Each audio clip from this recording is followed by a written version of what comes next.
Hello everyone, welcome back. It is Saturday. Welcome to the channel. I am your friendly neighborhood Prax. Tonight is part one of our two-part finale for A Song of Agapia's Fortune, our high-level D&D campaign. We are here. We are ready. I'm going to let all of my players introduce themselves, and then I have some things to share with you all.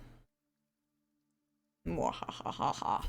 So, why don't we start with the very distinguished hat, with Pope right to my right on the overlay. Hey Pope, how you doing? How's life going for you? Hey everybody, Pope here, Pope Robo on Twitter, Pope Robo on Twitch, lurking all your streams. It's going to be back here with the Agapia crew playing Band vs. the Grey, both of us using him pronouns. And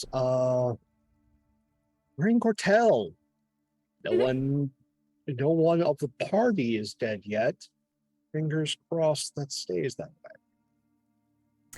Well, I would like to point out that Crit has just given, and Coldrake and Hawkeye have all given you gifts of Velthroprini to get life started for you. So hopefully, maybe things won't end up horrible for you. Directly underneath Pope is, hey Tallsquall, hey, how you doing? How's life going for you tonight? Pretty good. How's everybody doing tonight? Looking forward to it as we get to see how this all plays out. I am Tallsquall. I am playing Thorn the Hedgeborn, he, him, and yeah, let's get this party started. Indeed, indeed. We're gonna have a lot of parties. It's gonna get hot in here. But underneath Tallsquall, we have Lynn. Hey Lynn, how you doing? How's life going for you tonight? How's things? Hey, life is good. Busy, but I'm glad to be here tonight. Play with everyone. Hopefully, yeah, like no one in the party dies. That'd be nice. Yeah, I'm Lynn. Shive, and tonight I am playing Viorella Ember, the fabulous bard, she/her, who does not want to be in Cortel, would rather be any place else other than Cortel. So this should be interesting. Interesting. Interesting is very cool. Sometimes you just can't get out of this place. But next to Lynn is Chris. Hey Chris, how are you tonight? I'm doing quite well. I'm excited to be back playing Javi, the Death Cleric, Cleric of Vestru, the last friend. And hopefully, providing a little bit of guidance where guidance is needed. And yeah. That will be, hopeful. Things might be hopeful. Directly above Chris, we have PB. Hey PB, how you doing tonight? Hi, I'm doing well. I'm excited. I'm playing Tibian Van Tuynen tonight, who is a halfling monk who actually very excited to be in Cortel. She's never really Cortel and her have an interesting history. Let's just put it that way. So she's excited to be here and very excited to finally have met Lord Iago. Lord Iago is worth meeting. A 6.5 foot tall Protector Asmar is very distinctive looking. Full plate armor, a pike, and wings. What else do you need in life? But we have a few other things before we get into tonight's episode. So first up, thank you everyone for being here all season. Thank you for joining us for the first half of our two-part season finale. We have, through the kindness of a few people, decided that there will be two giveaways tonight. First giveaway will be at the break. We're going to give away some dice sets, a dice set at break. And then the second giveaway will be a slightly larger package of dice and few other items of interesting note that we'll get into later this evening. So that's step one. Come for the drama, stay for the giveaways. Step two, I am still fundraising for Fisher House, which is a charity that I really support. Fisher House provides housing, care, and support to veterans and their families while they receive treatment for various ailments at VA hospitals around the country. Just like Ronald McDonald House, there's no charge to any of the veterans that stay at the Fisher House. They are really great people. I grew up in a military family. We were lucky enough not to need Fisher House services, but we did know people who did use them. So they're really great people. If you want to check them out, you can also donate on the Tiltify campaign that I have going. And if we make $500 by the end of next week, I will be doing a one-shot Castlevania for Descended for the Queen game. If we make $1,000 by the end of next week, I will be running a Vampire the Masquerade game. So check them out. Help us if you can. If not, we're glad you're here and we're glad you can hang out with us. Also, you know, we really like stories in this world. We like telling stories. We like seeing how those stories can help, how they can change, how they can guide and provide even more thought and aid, comfort, education. Stories do a lot of different things. Tonight, we're back in Cortel with a gentleman who is asked for the story of why, well, what exactly you all have been up to. Last we left off, you had made your way from Kosolov to Cortel. Well, technically, the border town in Tenerique, where you could teleport to, then to gain some horses to ride across the countryside of Cortel to the capital of Berme. You made it to the city safely with no issues one could speak of. You were greeted, cared for, given guest rights and protection. Begun a discussion of what exactly was going on, but were not invited indoors at first. But we left off with you all entering the large doors of heavy, reinforced wooden doors. Doors that have stood in defense of this keep for almost 2,000 years. Iron bands run the length and width. Stand almost 10 feet tall.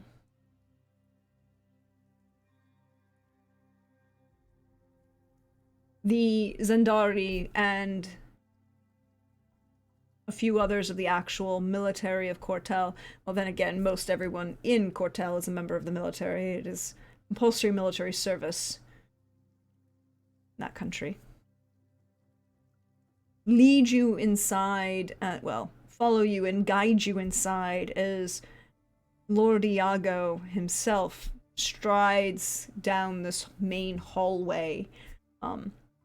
The spurs on his boots echoing on the heavy paving stone floor.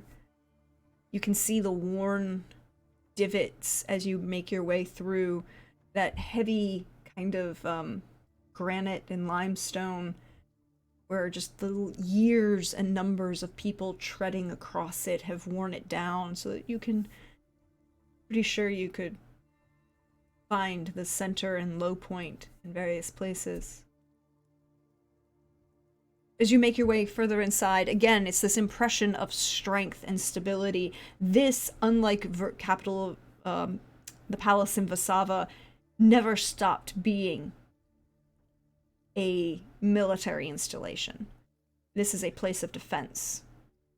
You can see, as you make your way through, the archways and the balcony along the main corridor are staffed with a number of archers who make their way, none of whom are, at this moment, in any way threatening you, but you can definitely see how this is designed and reinforced to provide safety and security for the people of the town if ever they were to come under siege.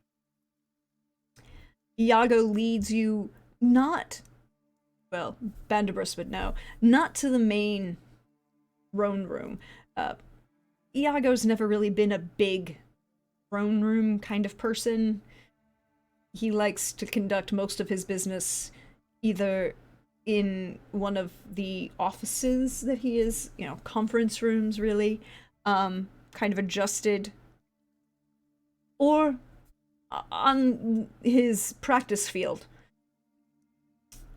Outdoors, it seems to suit him better. But he leads you into one of these large conference rooms. In the center is a massive, hugely massive table. Dark red wood. It's 20 feet long. The main focus of this room. There are chairs around. Iago strides to one of the ends with a slightly larger chair, but more in the sense of that either end chair is more of a captain's chair with arms versus all the other chairs that don't have arms, armrests. There's a large fireplace behind him that's currently smoldering. It's not really necessary right now. It's a little warm, but the fire is still burning. And above, on the mantelpiece, about 6-7 feet above, the fireplace itself stands about 6 or 7 feet high. The mantle starts there, and then there's a hanging that goes up to the ceiling. A bright yellow and red field with the crest of the royal family of Cortel. And there's another hanging on the far side of the room above the other fireplace, 30 feet from where Iago sits.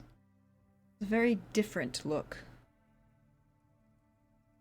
Bright blue and purple with silver embroidery. Its own crest rests on that side of the room. Iago takes a seat and gestures for each of you. The guards kind of arrange themselves along the walls, stepped back. You know that they could intervene if they felt that Iago really couldn't handle it himself. But the last time somebody tried to do that, he got a little salty, like wanted to take care of his own business kind of thing. What do you do?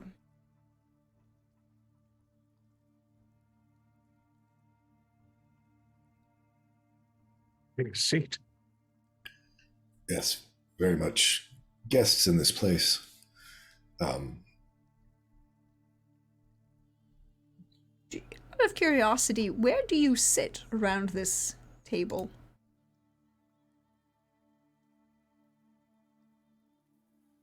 Where I usually do, with my back towards the nearest exit.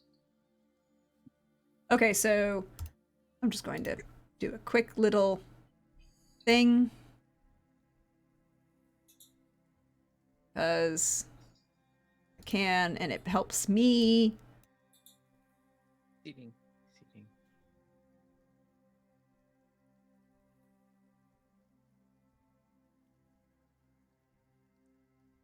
Okay. So, I'm going to move you all to this wonderful image that is oh so fancy. It is just a table. It is literally just a table. Iago is seated here, at the head of that end of the table. It's a little long. Wow, it's way too long. Hold on. Let me fix that. I was that is getting a mess. visions I of would love Batman that. to 89. Just Lord Iago and his dining room table. Pass the message down to the other side of the table. Could you pass it, please? It's like, Would hey, you can you please pass? pass the salt? You pass the salt? Here you go. Look. I was just doing it. It's fancy. That table can be as big as you wanted it. It's like, you know what? Just throw it to me. Just overhand. I'll catch. No, this table is not that big. This room is not that big. It's only 30 feet long, and the table is only 20. My strength of 8 will not get to you. get that food. Yes. So he is seated at one end of this table, so find yourself along. We will say that the door is here on this right-hand wall. Oh, in that case, ta-da! Ta-da. Cool. We're making it fancy, everybody who's playing along at home. I had to take a 75-foot rectangle and turn it into a 20-foot rectangle. Life is a mystery. So, and then we're going to place, I'm just gonna put, Malik probably here. You know, there we go. All right, so to Iago's right, you have Tibian, Theo, and then Thorn at the end of the table. And to Iago's left, you have Javi, Malik, then Bandibus. Is that correct? Cool. He gestures for you to all sit, and then he glances over his shoulder to one of the attendants and just, like, waves. They nod and work through, step through what is very obviously one of the servants' entrances. A moment later, he comes back. There's a writing desk that is set in front of Iago. Parchment, ink, quills, sanding. And then a number of glasses are placed in front of each of you, along with a decanter of brandy.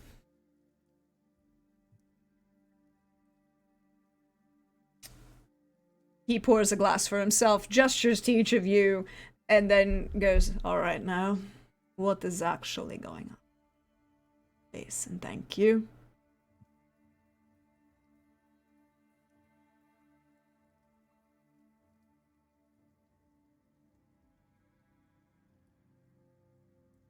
There is much.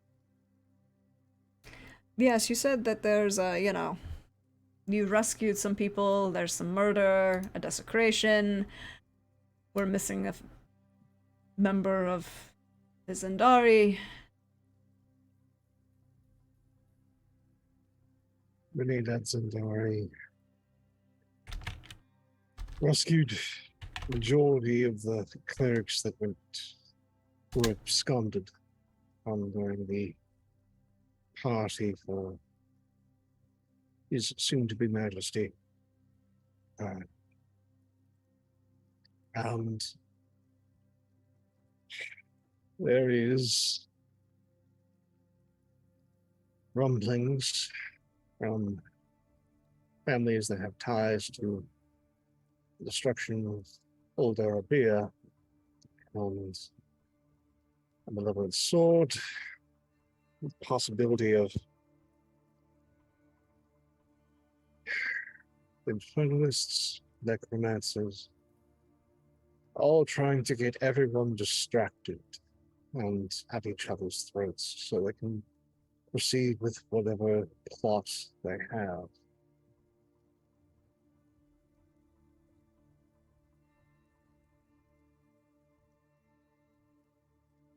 By my count, there's 7 quartered paladins, including 4 of your own, 14 powerful curses, and they were attempting to sacrifice 21 divine casters. Clearly, there's rituals afoot, and the 14 seem to align with those who brought destruction in the past.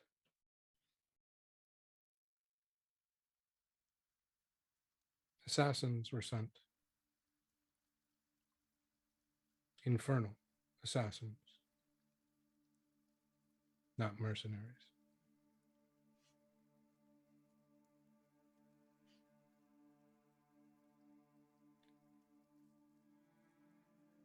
He's nodding along and taking notes as you talk. He seems attentive, but he is not interrupting you at this moment.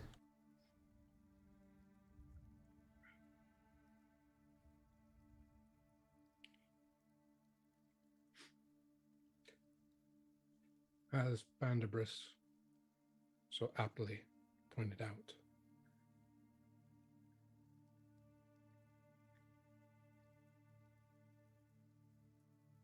they are attempting to sow discord as a way to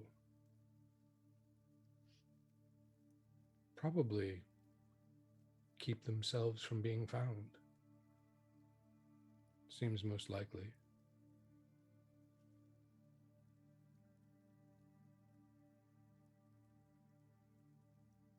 We know at least one of their number is a powerful sorceress.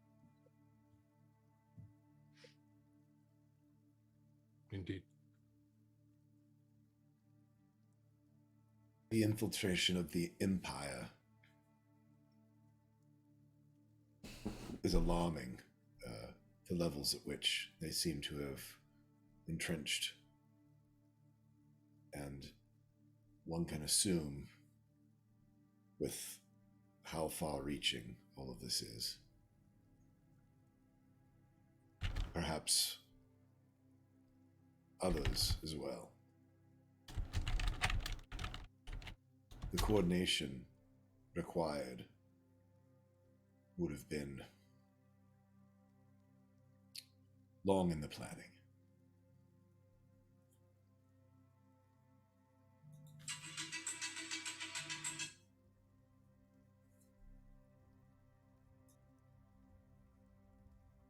Are we...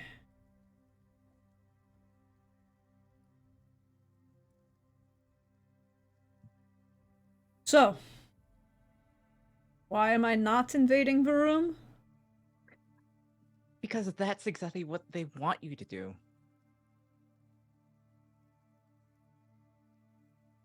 Think they want me to do. Well, that's what they want you to do. In order for certain spells to be cast, there needs to be a amount of unease, suffering, death. The role were given precisely that.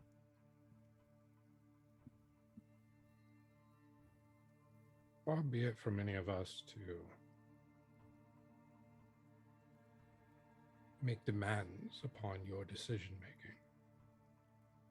That is not what we're here to do.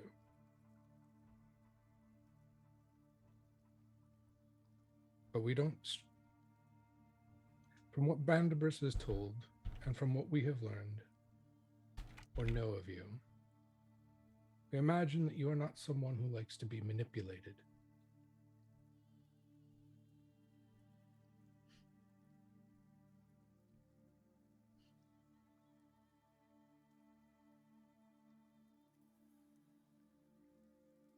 Roll... One of you gets to roll persuasion. Not it. I'll roll it. You are getting help, so you'll have advantage on this roll. Okay.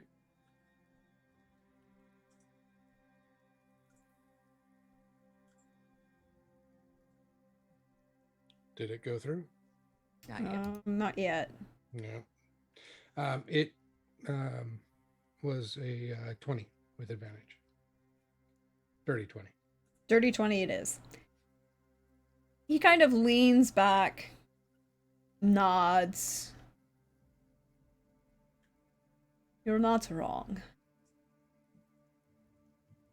You're not wrong.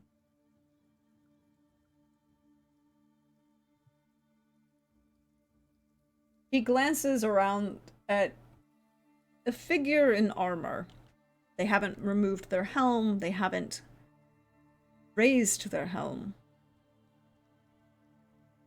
Glances to them. They stand just along the wall, almost behind Tibian, but a little bit closer towards Iago.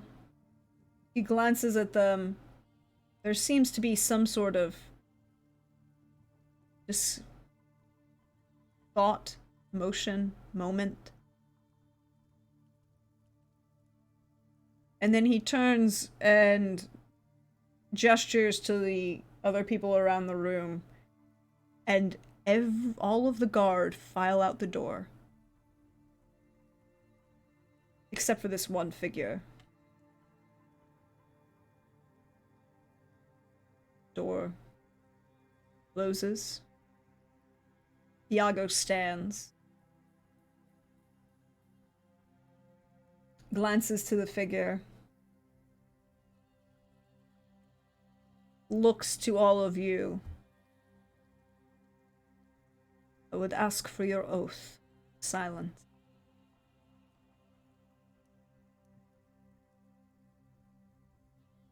Aviath nods in agreement. Thorn nods.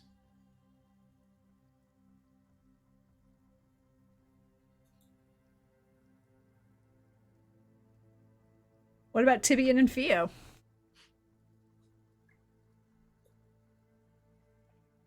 I mean, I'm not gonna say no.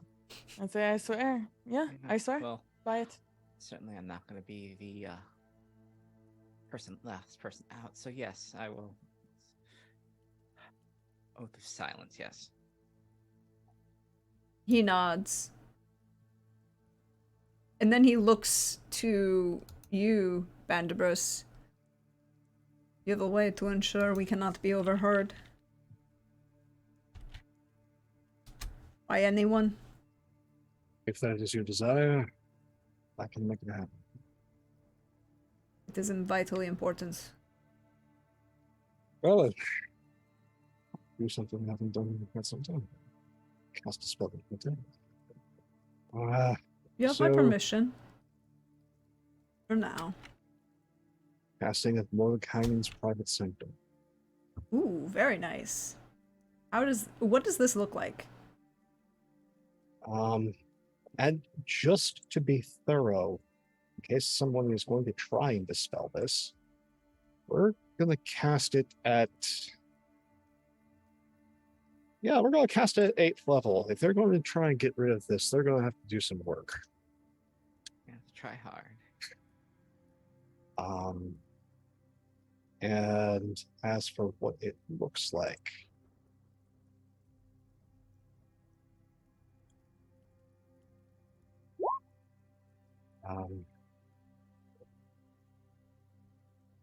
takes a collapsible, like small metal baton piece of chalk and walks the perimeter of the room.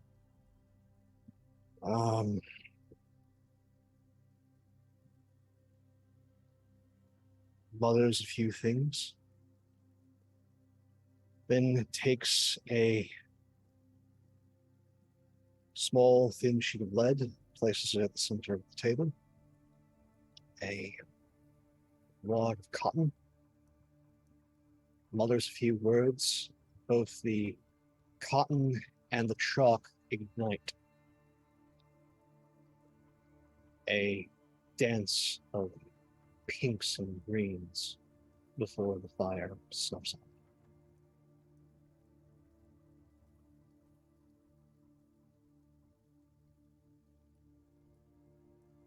Iago waits patiently. You can feel the weight of his gaze on you. The rest of you can see him staring intently at Bandibris. You also can see the wings behind him slightly shifting. He doesn't shift. He doesn't show any The rest of him doesn't show any signs of anxiousness or concern, but you just see that slightest waver in the wings as they stand behind him, almost as if they're looking for a breeze that isn't there. He waits a moment longer, nods. Once the spell seems, you can feel it take place and take shape in the space. It feels heavier in the air. Alright then. He gestures to the member of the Zendari, you think?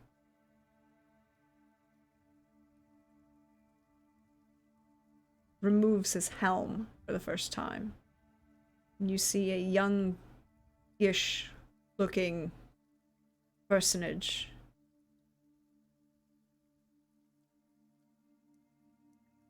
Some interesting features.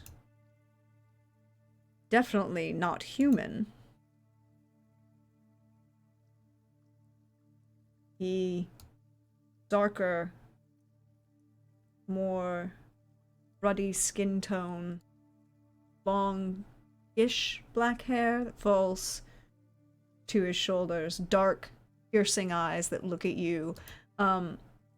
Slightest point to the ear, but also the slightest hint of a fang underneath as he grins. He looks at each of you. Iago gestures. This is Aramos. He sees things.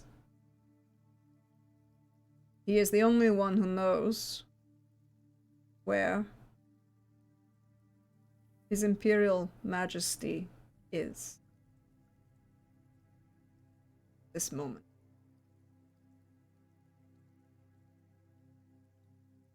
The Zendari have heard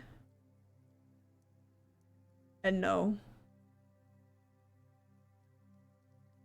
that our long wait is over.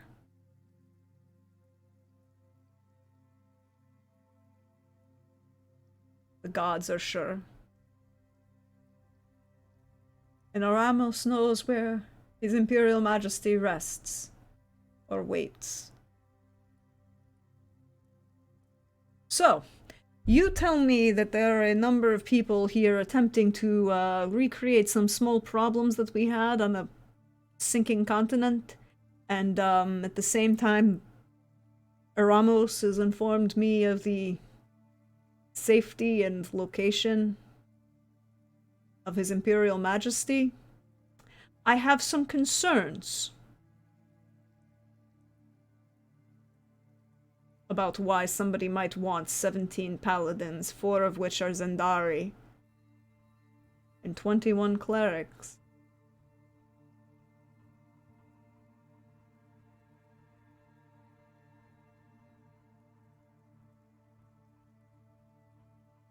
Share your concern.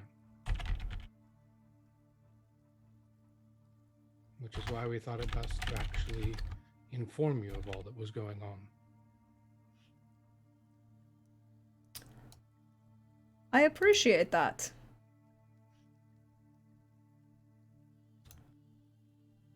Are we at all concerned that it seems like Varum is leaking intelligence like a sieve?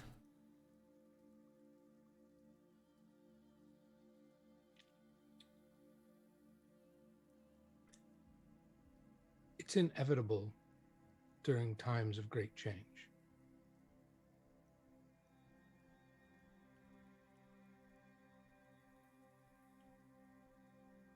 The current majesty is not long for this world. I'm sorry, what was that, Pope? I couldn't hear you. His current majesty is not long for this world. Oh, I don't care about the asshole in Varun. He's not majesty of anything. He's a pretender on the throne that he doesn't own. A pretender that is well respected by his people, and whose sons are well respected by their people. And there will be a transition. But this, I do not need to remind you, Your Grace, there is power in the blood. And the heir, if my hat were far darker, would be my number one target. Hmm. So, I feel as though they were trying to flush out the air. Mhm. DM question. certainly happy to answer. Remind me, Cortel's whole deal Hmm. is they're missing their leader, that they've been waiting for their leader, correct? The Cortel was founded by the Imperial bodyguards who Right. escorted the last of the last child emperor to Endios from Arabia. Yeah. And he went Iago's ancestor was the captain of the guard, but he was Right. badly injured and was badly ill when they arrived. The heir, when he was like 18, left and found a girl. The Cortel knows that the bloodline is still alive and knows but they don't know where they are, and that's why Right. all of Iago's family has never taken the title of king, only the title of duke, because they. Right. Yeah. So Thorn will chime in. I might have been distracted, but he's not talking about the Emperor in Varun. He's talking about he knows where their Emperor is. Yes. Mm-hmm.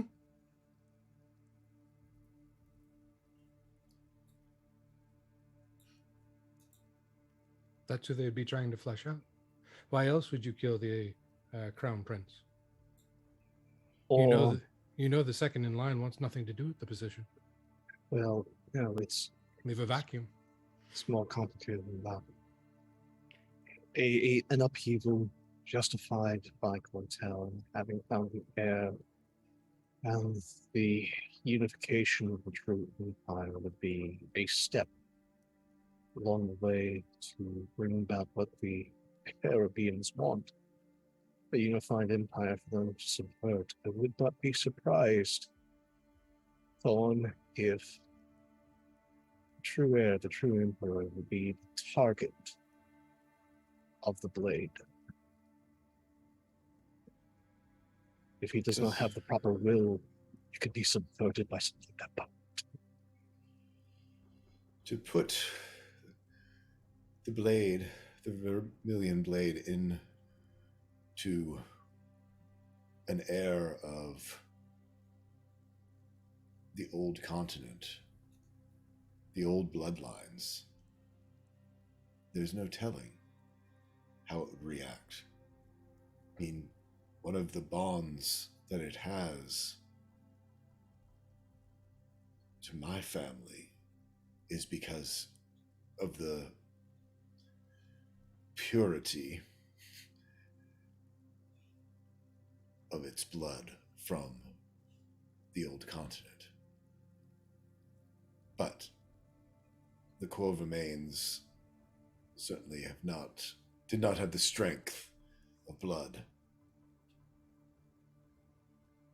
that the old emperor did.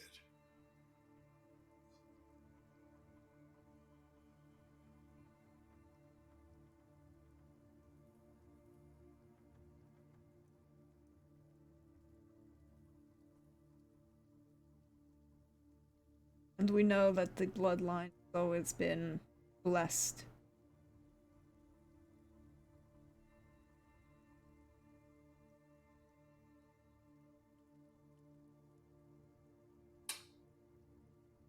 Blessed by whom? You would actually know this, Avi. Mm-hmm.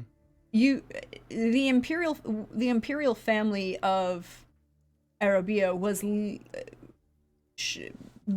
a when we talk about the divine right of kings, there was a legitimate divine selection of the imperial family of Arabia.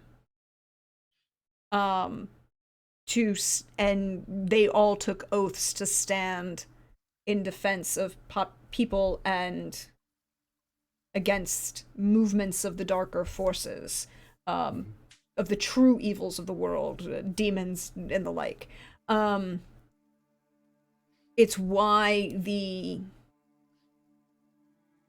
it's one of the reasons why a number of those wizards sought out members of the the imperial family, which was at that point a much wider spread individual, number of outliers.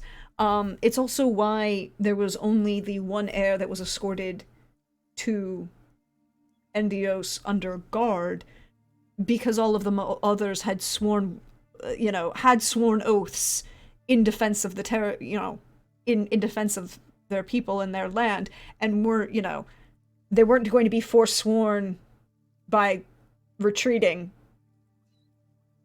And only the youngest member of the family, who still hadn't made any of those oaths yet, was effectively able to leave. So you would have, that's history that you would have learned in Yoraba. That's understanding of this discussion of this concept of the divine right of kings, and in a way that is actually seen and understood, that the gods can select those and imbue them with the mandate of the will of the gods to act in that defense. But that comes at a cost, right? And in a tie. They truly become the land.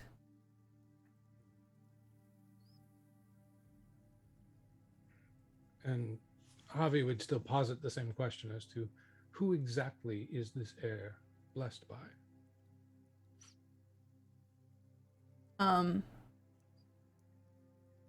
So GM question. Yes. When you're asking that, are you asking Iago? Are you asking Aramos? Are you asking just the general, he's giving it to Iago. He knows that this is Iago's territory. Uh-huh. He doesn't want to sound presumptuous, as though he knows more about Iago's mission, life, lineage than Iago would. Okay, so you're punting the question to give him the option to tell everybody at the table this, basically? Yes. Okay. So Iago would take that moment and look at everyone. The gods have selected them to act as the defenders and protectors of the people, all peoples, species. From halflings to elves to tieflings, gnomes, dwarves. And was it one god? Anointed by the seven. Has he taken the oath yet? He looks at Aramos, and Aramos shakes his head. We need to get him to Cortel. He must take the oath in public, in service of those who, again, would then immediately swear in his fealty. They could do it in the road, I guess. And he kind of has this look on his face like, that's not perhaps the best idea. I am of two minds of this. Just because I'm nor to be an aid, I'm trying to think like if I was on the opposite side. And there's potency in getting him before he has sworn the oath, getting that blade in his hand, and subverting the will. There's a lot of potency in that. But there's also great potency in just waiting until he has sworn that oath, and using that divine connection power something truly worth it.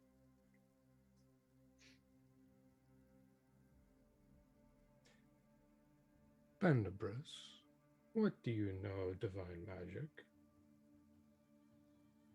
Very limited, but I know within divinity lies power, and that goes for both sides, the good and the ill.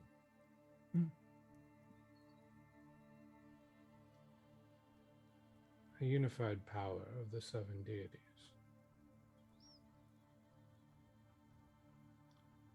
Would not be so easy to control. It's not controlled. It's bleed him dry. That would be much more likely. I mean, we have the stories about what happened the last time a member of the royal family who had taken the oath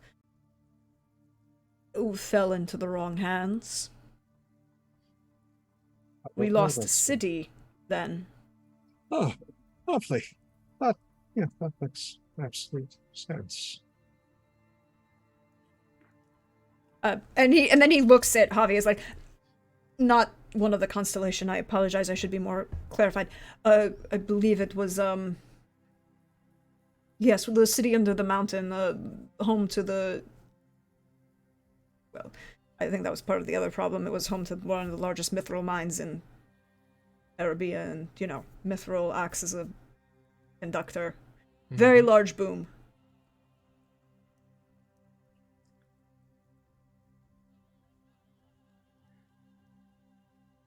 Or a very large battery Mm. in order to fuel a very large spell. So true. I'd like to make an Arcana check because I Yep. don't know if I know this. I'm just asking in more mental mind. Are there ley lines on this world? Because all of a sudden, my bullshit grand magic sense is tingling. Your bullshit grand magic sense is tingling? I mean, we can have you roll that Arcana and we can give you an answer. While he rolls that Arcana... 30. We'll come back to that point, because a 30 is a very nice number. I'm just going to check in with Theo and Tibian. What are you all doing while this conversation... By this point, Iago has sat back down, by the way, and Eremos has joined the table. Again, nobody's seated at the far end of the table in that chair.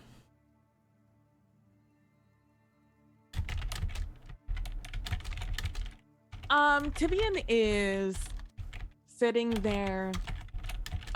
Between like she keeps shifting from like a concern, thinking like tactically of just like from one thing to another as the conversation shifts from Iago talking about the war, the potential war on Varoom, to like why he shouldn't do that, towards then the sudden shift towards oh, by the way, here's our seer who sees this like very important thing, and Tibian hits that like wow, that's like way above my pay grade, and also and just like that awe of holy shit, that's actually kind of something I didn't think was real.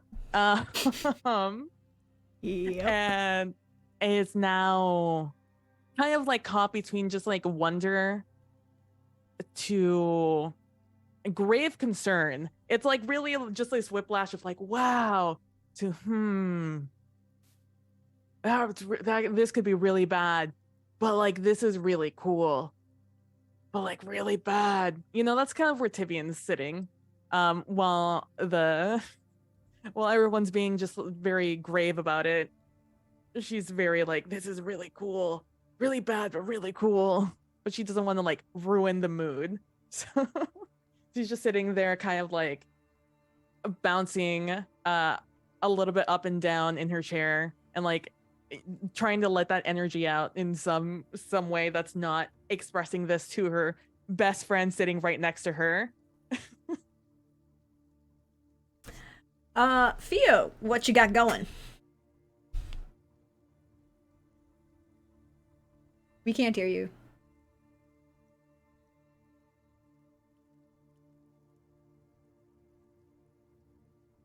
No, still nothing. Oh no! Oh no! Damn it. There we There go. we go. There we go. There Can we you hear go. me? Yay! I don't. Oh my gotta check my microphone. It keeps doing this every once in a while. But I think Theo was intensely interested in the first part of it, like the whole dealing with what we saw and what Yaga wants to do. But the second it starts veering into this true king shit, I think maybe Tibian's the first one. It's like you just like feels like trying to like remain like kind of like polite, but there's just like it's like these small expressions of like, you gotta be fucking kidding me with this shit. Interesting. But with a 30 in Arcana,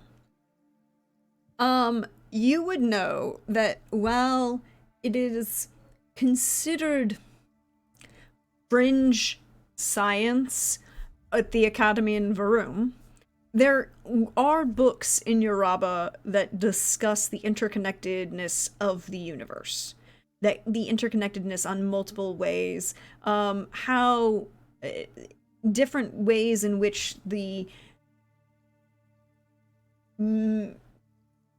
for lack of a better term, the dwarf cities on Arabia used to have, you could trace veins and follow lines of heavy metals and different things across and along. You could see the way rivers would shift in one direction or the other, for that wouldn't be necessarily accounted for by just erosion or other means, that you could see shifts in small shrines put up in individual locations that didn't necessarily mean much, but put together had some linear shapes. The consensus among them is that there is an interconnectedness of the whole planet. How that is expressed or connected has not been extensively determined or agreed upon. And Varum promptly thinks that this is all bullshit, and elven bullshit at that. Well, I find myself inquiring about a degree of study that I need about 20 more years to dive into. So, I'm sorry for the outburst, but the phrase "all is magic, the land itself," the concept with about kings, I think more than a city could go away. I mean, and at that, Iago like picks up the brandy snifter and kind of leans back and goes, "There hasn't been a consensus on what actually caused the explosion that decimated an entire continent. Beyond the fact that there were a shit ton of dragons at the time."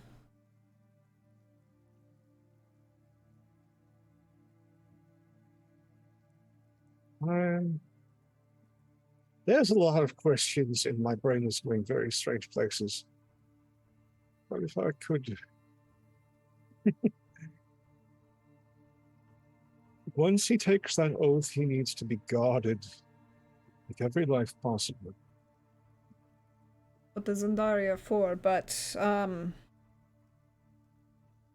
he looks at Aramos, and Aramos nods, and looks at all of you.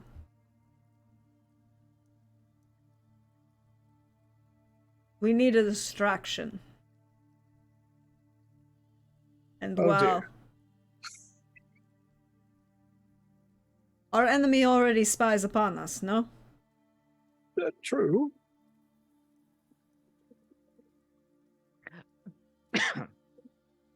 Okay, what are you thinking then? Yes, what is this distraction you speak of? Our enemy wants me to start a war with Varum. It's a very big distraction. Oh yes, because that's a distraction that you would want. Of course. I'm not saying I need to actually massacre people. I don't do that anyways. Why do you think this? Well, if we had hours, I would say something, but since we want to get at the point, I would not be in favor of starting a war just for distraction. But if they look at the very large, big group moving along the border. A smaller group such as yourself. We are being spied on quite regularly. I think we can be your distraction.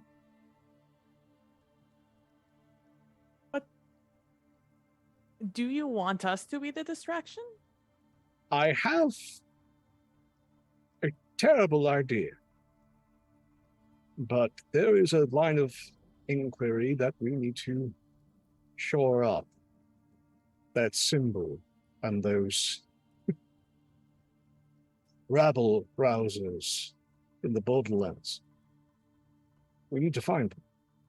We need to know what they do. And if we are being spied upon, might as well lead their eye to a place they're already keeping tabs on.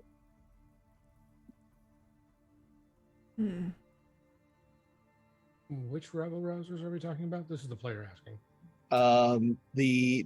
The gang or organized crime family or whatever that is using that 7-pointed star. Gotcha. That's in Giardin. Yeah. Yeah.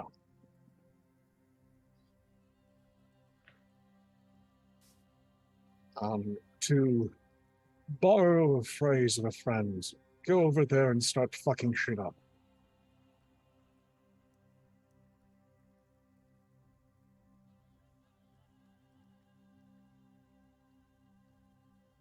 So I look like I start mobilizing, not to actually invade.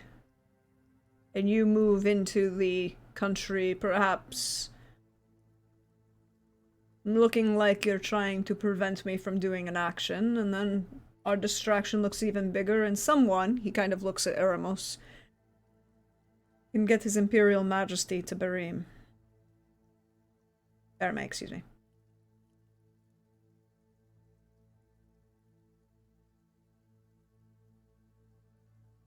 I look.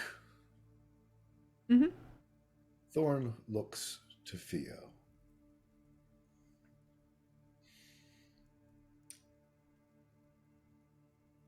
And with a bit of a pointed glance at Iago. There was a time in my life where I felt the only way to draw attention and to make my plans and aspirations materialize was through action and violence and shows of force and strength.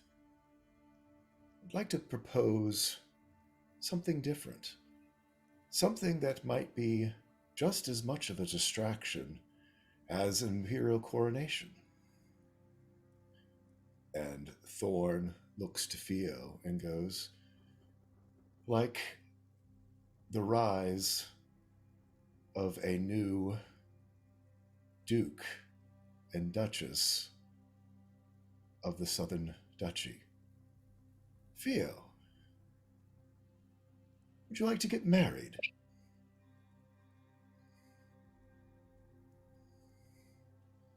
Iago kind of looks at this and goes, interesting, and leans back. He's not commenting on this. He's just watching now. It's been 90 years. I am one of the last noble families. Your family has a claim as well. Seems to be a bit of a power vacuum. And this is going. This will be rich. Absolutely. And I mean, if it does keep the Southern Duchy from burning. And Iago on this side of the border. Oh, and it will make waves back home. Make waves everywhere. I might even be able to convince a prince to make an appearance and postpone his own festivities. Fabian is laughing in the moment IRL. Since the moment this was suggested, she's laughing. I'm not going to speak. Hysterical. I'm not going to speak for Hannah because unfortunately she couldn't join us tonight. But I'm just going to assume that Malik is doing one of these, tennis ball back and forth with like. Will this be good for you? Will she I- finally leave? Will she leave? Yeah, it's like there are Will lots he of things. Finally. I would say if our sorceress is going to show up again, it would most definitely be during these festivities. And apparently, my identity has been tracked and confirmed by the Imperial registrars for 90 years. So it won't be any need for me to have to prove myself or my identity.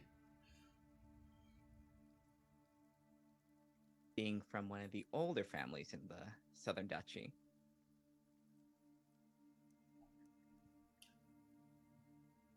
And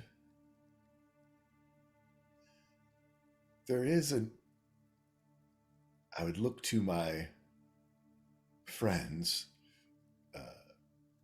more versed in magic and curses and, frankly, death. But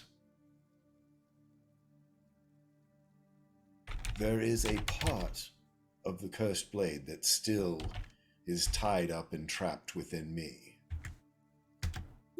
For me to suddenly rise to a more notable and acknowledged and ordained station could test, not that the familiar blade is unintelligent, but if we could split its own sentience aspirations, it knows where its home's been, and it knows who's still got a piece of it within Anything it. else, it'll look to claim the rest of itself. Coming to Especially kill me. once kill you or Avieth. Again, not incredibly well versed in divine magics, but I have read stories that items of incredible power can be, even though they were meant for ill, could be sanctified. Is that a possibility here? I was just plotting to see if I could actually do something to that effect. Please go ahead and roll me either religion or arcana, your choice. Can I get in on this roll too? Because I, having had some experience with it, or actually, I guess could just throw this in. Mhm. I claim, well, Thormo just said, I would think that with its power, it would take time, and one of its nastier habits is translocating itself. It has quite a few ways that it has used in the past to escape entrapment, but if we're prepared for it, and On hallowed ground, it will stand no chance of disappearing. again, I've pierced certain mysteries recently. I can make it so no magic works for endless space. he said we just need to be prepared for it. No, it's true. I'm just saying, on hallowed ground, I can literally make it that the specific targets cannot teleport. I think the trick is, Or move.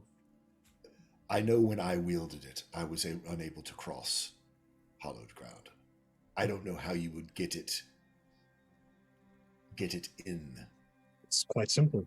So, We make an anti-magic field, put you in it, drop out of the it. space, and then drop it right after it's hallowed. You know of these things more than I do. Or I just sanctify the ground under your feet.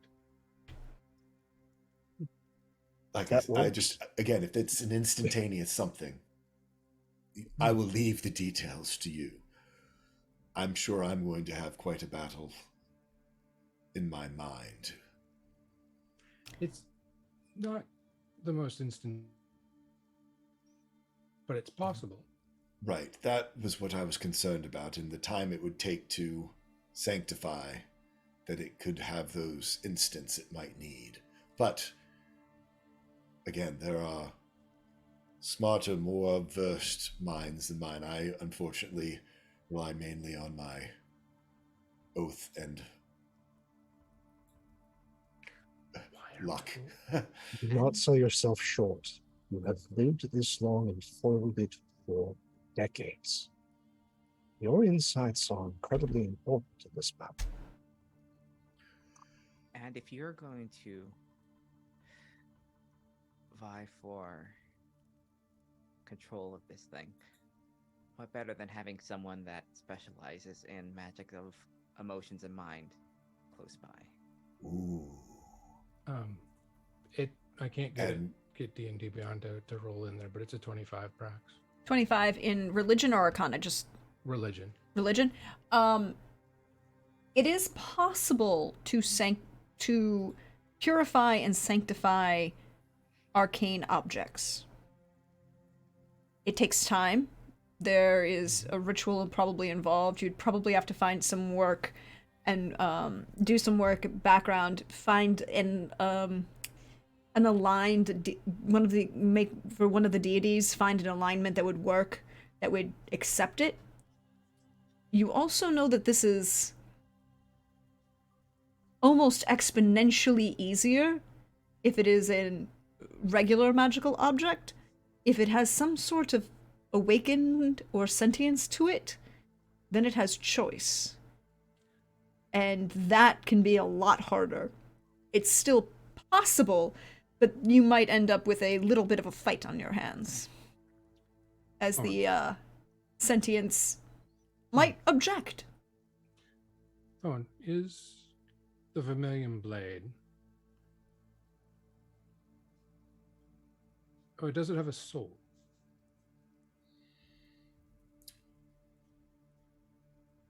I don't know. I know that it has always had components within itself and external to itself.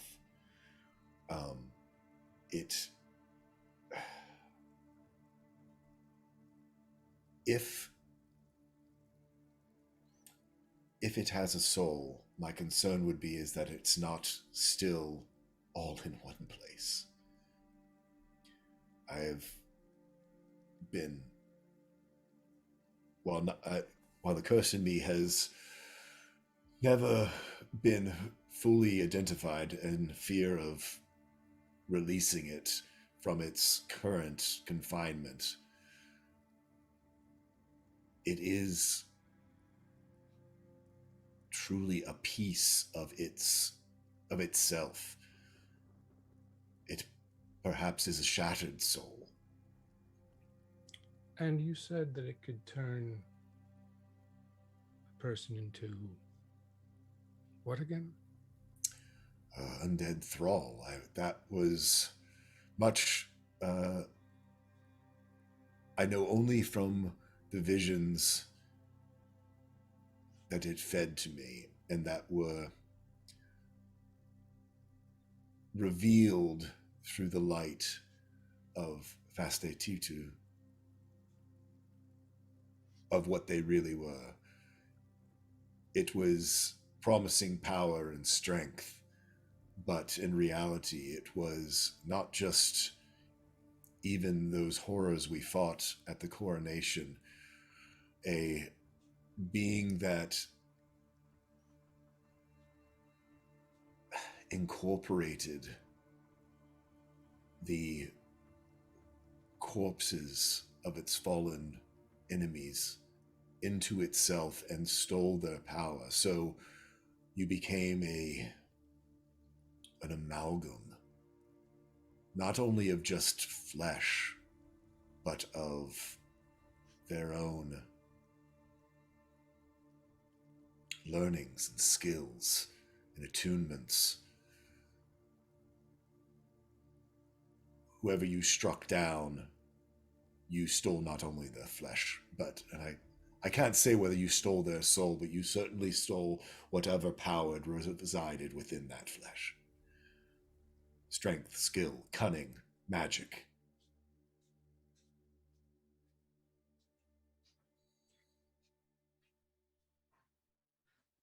It sounds to me like the Vermilion Blade is in opposition to all things that Vestru stands for. I will petition Vestru.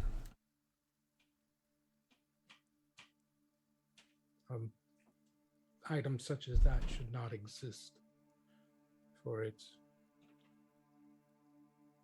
clearly bars people from meeting the last friend, from finding peace. Yes, I mean, it's why I'm still here. Changing the subject somewhat. I think you're still here for other reasons. Theo,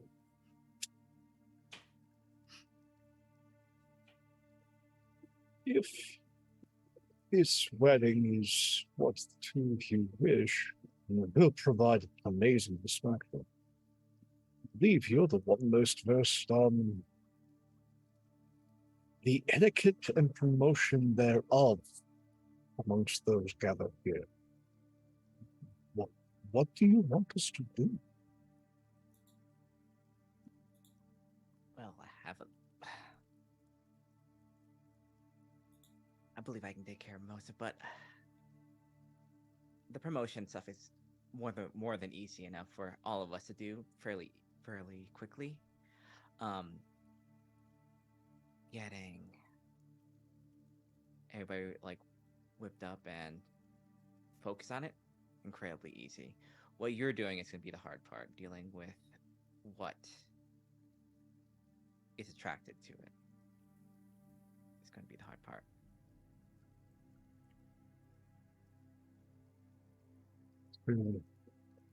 You need to make a proper amount of hubbub. Yes. Liberal use of teleportation circles and straight up good old teleportation will do wonders for wonderful promotions. Actually, I think there is something I can do along those lines. Oh, what is it? I think I'm actually going to use a bit of my own station and petition the college to send workers to fix Jardin's teleportation circle. Oh, that would be. Iago makes a face at that. Just kind of slouches back and takes a larger sip. Oh, it's a distraction. It's part of the distraction. Wouldn't That's that many people there. Yeah. Wouldn't such a thing also make it more realistic for you to put your armies on the border of Jardin? I agree. I just remember what my father said about the last time somebody tried to fix that. And that we were all very lucky that it didn't wipe out half of the coastline. There's fixing and there's sending an assessment team to fix. Trust me, if anyone's going to fix it, it's going to be me. But And you should ask your friend to show. If I remember correctly, she was integral into identifying Thorn. It would. Yelena Provenance. will. I'm as much as you are. But, Javier, I also would love Yelena there for, if no other purpose, I am 90% sure that sorceress is going to crash the wedding. And I definitely want Yelena there for should that happen. Party crashes. Sorry. It wouldn't be an event with you all if we didn't have them. Yeah. Now, does this meet with your approval, Grace? I'll begin looking like I'm mobilizing an army. You get into Giardan and try to arrange a wedding, and Aramos and you others move His there's gonna Imperial be- Majesty. Oh, there'll be no trying. This will be an event that the royal family will have a hard time topping, if ever. And there will be far less mirrors this time. It won't just be a wedding. It'll be the resurrection. Jordan. Mm-hmm. It's been a long time coming. Iago turns and leans slightly over to Tibian and says, "Can you get a message to Han?" I sure can. Thorn, who's going to be your best man? Would it be Chewie?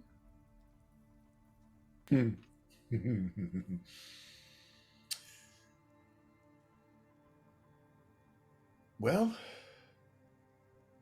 certainly Han and Chewie have been there through this whole storyline. But he sort of gives a smile to Tibby, and nothing would be greater pleasure than to slight him, or to slight them at this great event. Frankly, I think I'm going to need someone close, and I look back at you and say, something strange occurred when we first met, after I had been wounded. My body regenerates at a very slow pace, but it does eventually revert back to this form in age. But massive enough injury at a single time could certainly fell me. Just being to someone who's so close to the last friend for some reason seemed to accelerate that process. What normally would take hours occurred in minutes, if not seconds. I have a feeling someone could very likely want to take me down with one shot in this case, whether it be the blade or a sorceress friend or someone who's yet to reveal themselves. Anything that could assist in dampering that might be prudent to have you close by my side. It would be my honor. Iago turns to Tibian.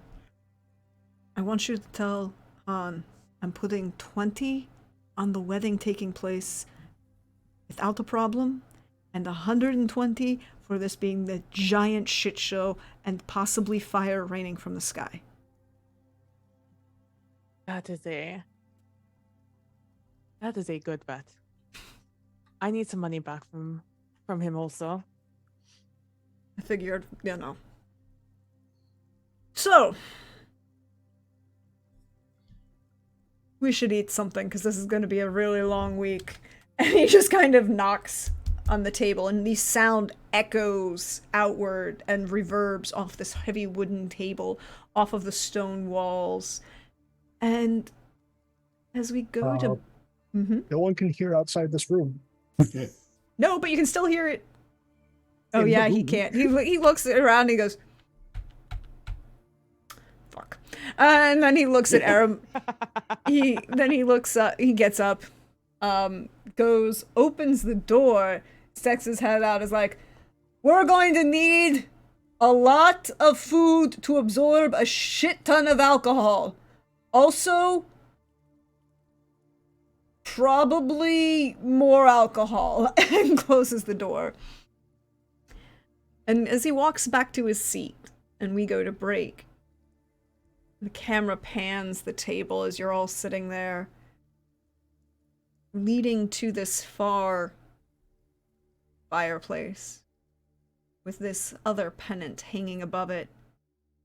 And just you see it start to move and shimmer in the light, almost as if it's glowing. But that's where we're going to go to break for tonight. And we'll see you all in a little bit, but we have a giveaway to do, so you shouldn't actually go that far. I need to do the button so we can do this giveaway. I'm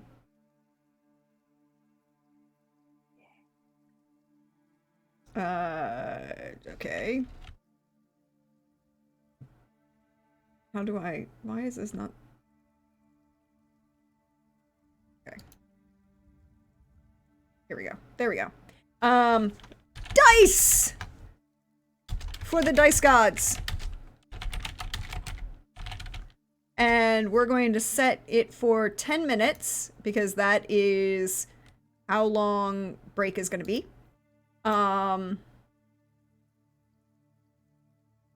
So everybody who's in chat, whether you're a follower or not,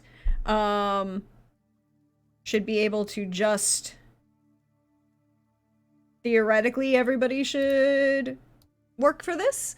Unless, of course, you're outside the U.S. Unless, of shipping. course, you're outside the U.S. Actually, what I was going to tell you, Chris, is I was going to work with you to fix the... Okay, yeah, that's cool. Yeah. I Actually, we're going to do this. Whoever is watching, if you're watching live, anybody in chat, theoretically, this should work.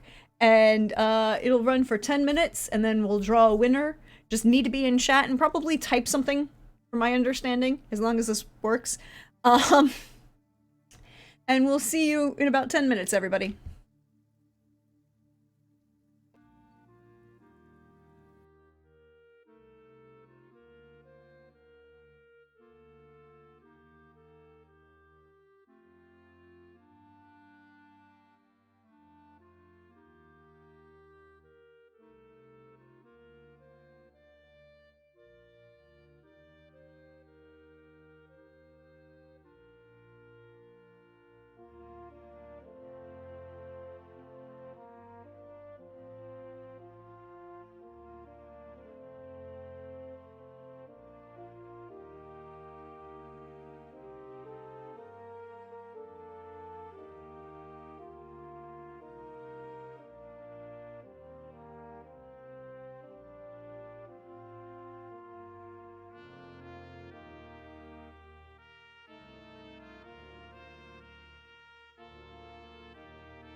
Hey everybody, welcome back. We hope you're refreshed, you stretched.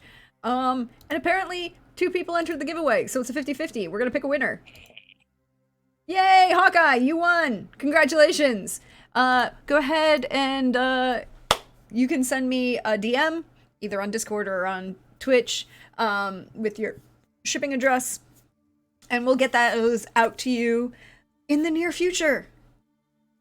But after an evening of plotting, drinking, eating, more plotting, and more drinking to deal with the plotting, you are all given rooms.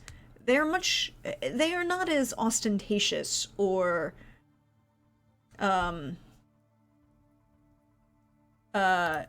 shall we say pretentious as they're not as ostentatious as the palace in Varoom, and they're definitely not as pretentious as the palace in Tenerique. For those who've managed to stay there. But comfortable, warm, no drafts. The day dawns. Message is left for you all in this guest hall that you have, that Iago has broken as he does with the sun and begun preparations for summoning the army, mobilizing the army. I mean, Cortell is much easier to mobilize than other places. Everybody is part of the standing army, but again, it's still going to take time and effort. So he's begun that level of work. And also attached to that is the fact that Eremos is going to wait to leave until you all do. Oh, that makes sense. The night before, I probably because they don't care about divine spells, right? No, as long as they're careful about divine magics, but you've all been vetted in a certain way, and you're even more vetted to them than most divine casters because of who you are. Okay, so I'm going to use sending. Mhm. I would like actually cast it, and I would have sent 2 messages out to Iraba before going to bed. The first would have been to Master Carlo. Yep. And I would have asked the good brother to to direct as many friends in the area of Giardon to its former capital city. In Oferentor. In Oferentor, yes. Sorry, I just suddenly blanked. Who did you... Oh, Carlo. Carlo, Yeah. yes. I was like, wait, what? Okay, yes. So, you're asking brother or friend Carlo to, direct as many friends as possible to Oferentor. Yes, and that their Vestru may have need of the friends, for assassins are afoot. It's always good to have friends for friends to come and help friends. Don't do anything I wouldn't do, is what you get back. And then the other would have been to Orazio, the Reverend Mother. And I would have basically said, because I had already messaged her once about the Vermilion Blade. Yes. And she said that she would take the time to begin looking into the archive about it. And I would tell her it's of the utmost importance. We are in need of drawing it out. And that I plan to petition Vestru to either sanctify it or destroy it for good. Where are you that I can send this to you? Oferentar. Well, right now, I would then use the wand to respond for another sending and say, currently in Cortel, will be in Oferendar as the destination before this information is needed. You will be receiving a package. A friend will deliver it.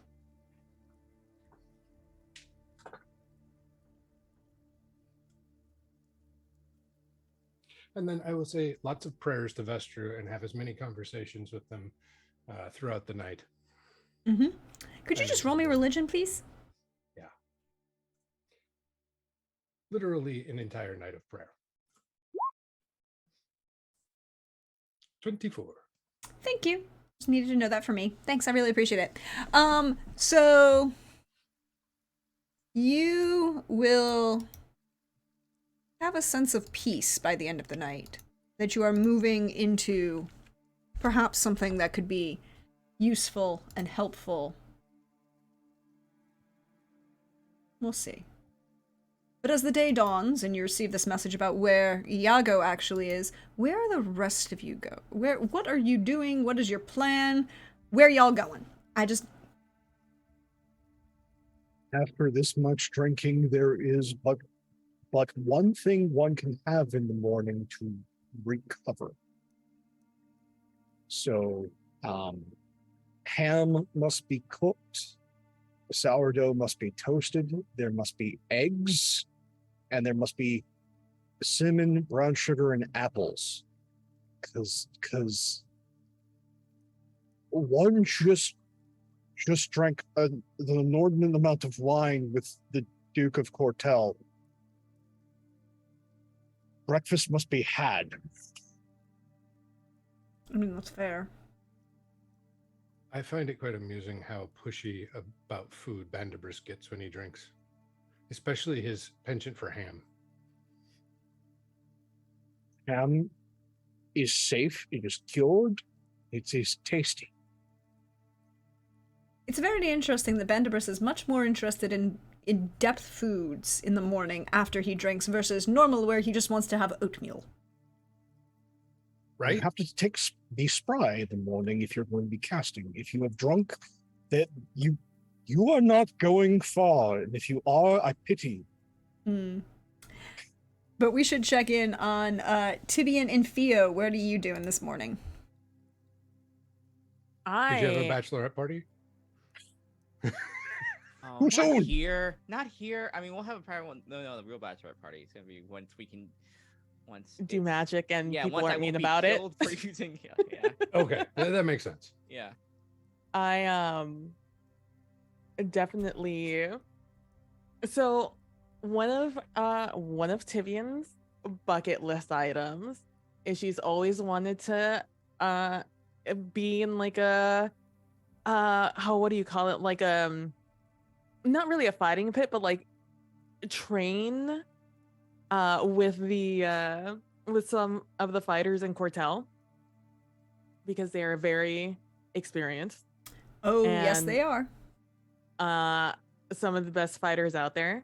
And so she it's been like, it's one of those things that, like, if it happened, it happened.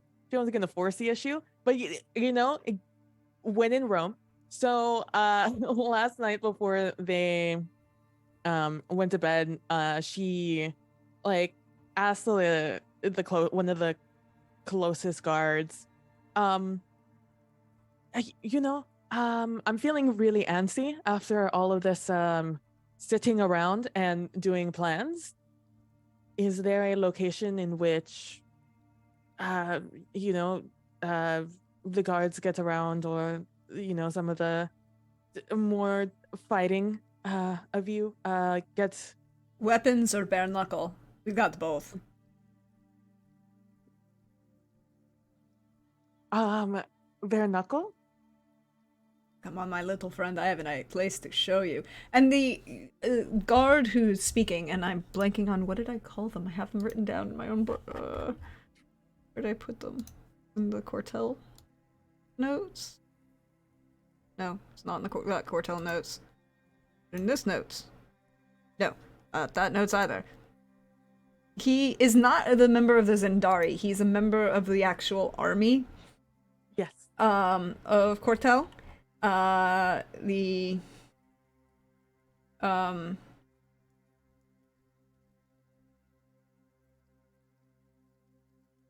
I totally blanked on actually where I put it, and I think I deleted it. That would be typical me. Um, uh, um, but he's a member of the General Army, and he stands an impressive 8 feet tall, and you realize that he is a full-blooded orc in the Oh. service and livery of the army of Cortel. And he is 8 feet tall, and you are exactly how tall?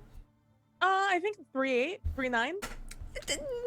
You can see it coming, wise. And he kind of like puts his hand very carefully on your shoulder to like pat your shoulder and not do the thing where a lot of tall people just inherently put your hand on shorter people's head because they don't think about height differential.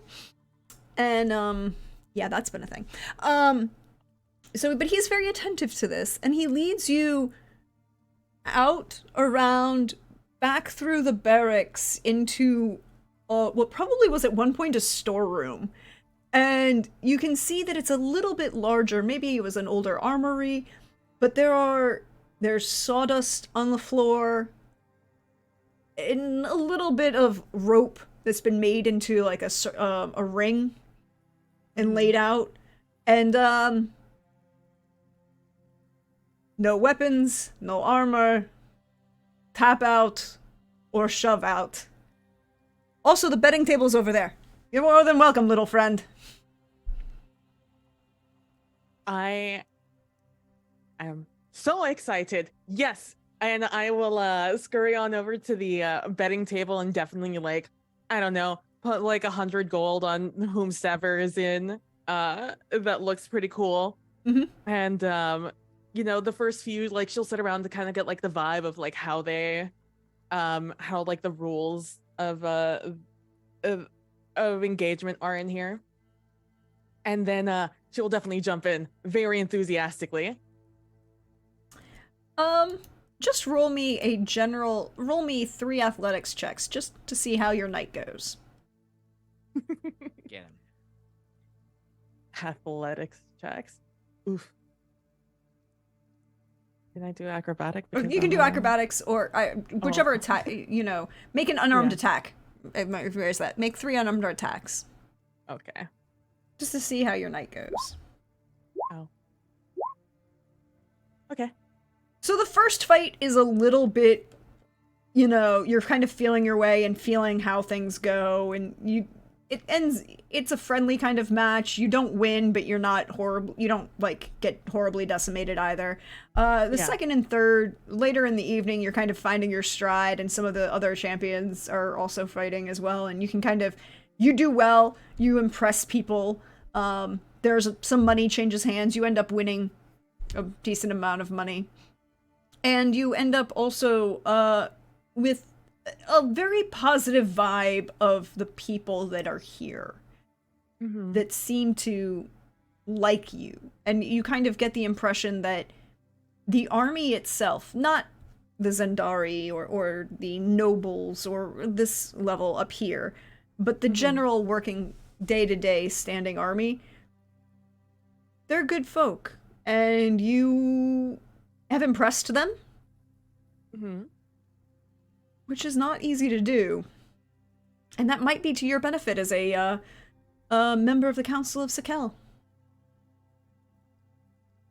So you can add a note for yourself that you have advantage on persuasion checks with members of the Cortel army. Okay. You might need that. Oh, go ahead. You might need that at some point. And in the morning, when we go to get breakfast, I'll ask somebody, one of the not guards, whether it's the people who hand me my plate of food or whomever, of where a good place to, like, the closest goodwill location, essentially like an orphanage or the nearest church or something, somewhere where I could like give money, donate money for them. Well, you've got the temple to Praxilus, and is attached to the castle. It's home to the Zendari, but it is also Praxilus and Zephon. And the priests there do a lot of work for the people. I think that would be the best place for you to do such. Thank you very much. And I give them a good nod, and Mhm. I will and thank you for the food. And I will head out over there, and I'll find a place to put like what I won last night, and then a little bit more to like round out the number. Okay, so like say 300 gold then. Yeah. There's a big donations box, and there's even like a little, you can see, people there who appreciate it. It's kind of like set off to the side, but you are been around enough that you are pretty sure that, and you see the way this is going. This shrine, this temple is not overly embellished. It's very simple. There is a statue at one end that is purely a statue of Praxilus holding a sword and a balance scales in one hand, with the sword out pointed, and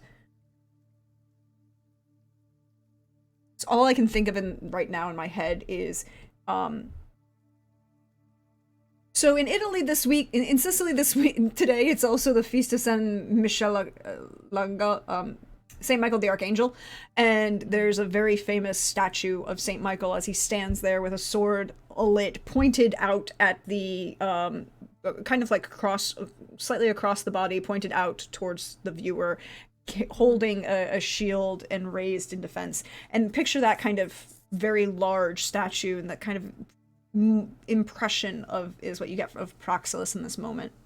But Praxilus the Just and Praxilus the Defender.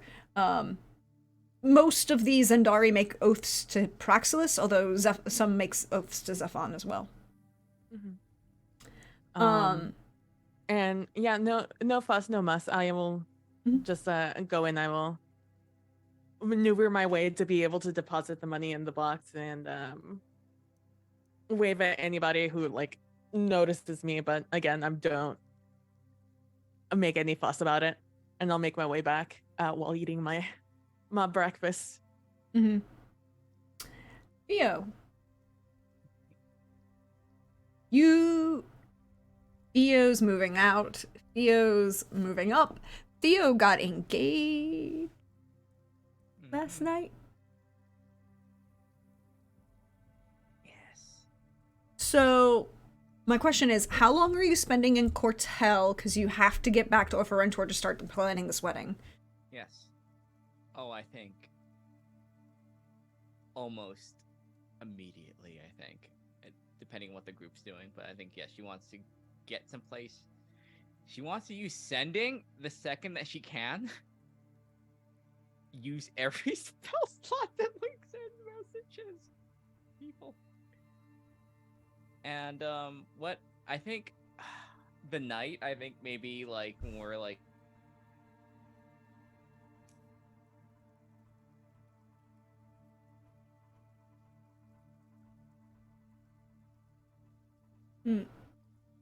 We've lost you. I have a Oh, there we bad are. wire. There you go, back. Yeah. But if we're gathered together and once planning for wedding comes up, Theo reaches into her bag of holding and just pulls out like a binder that's like this big, and just opens it. It's like, this is what we have to do. If we follow these steps, we can make something no one's going to forget. I have a question. This is a GM question. Yes. This is also a Prax question because I need to know this. Would you say that this particular binder, more accurately, is also heavily embellished, possibly would have been bedazzled at a certain point in time, and maybe, of a certain age? Yes, it's like a tree where it's like there are rings. There's like layers of like planning that has been like revised. Over, like, say 10, 15 years, as someone planned Yeah. their entire wedding from the time they were, like, what, 8? Yeah. There we go. Thought so. And I think whenever if anyone asks her about the wedding, it is like the most intense you've ever seen Theo ever. There have been talks about invasions that have been less intense.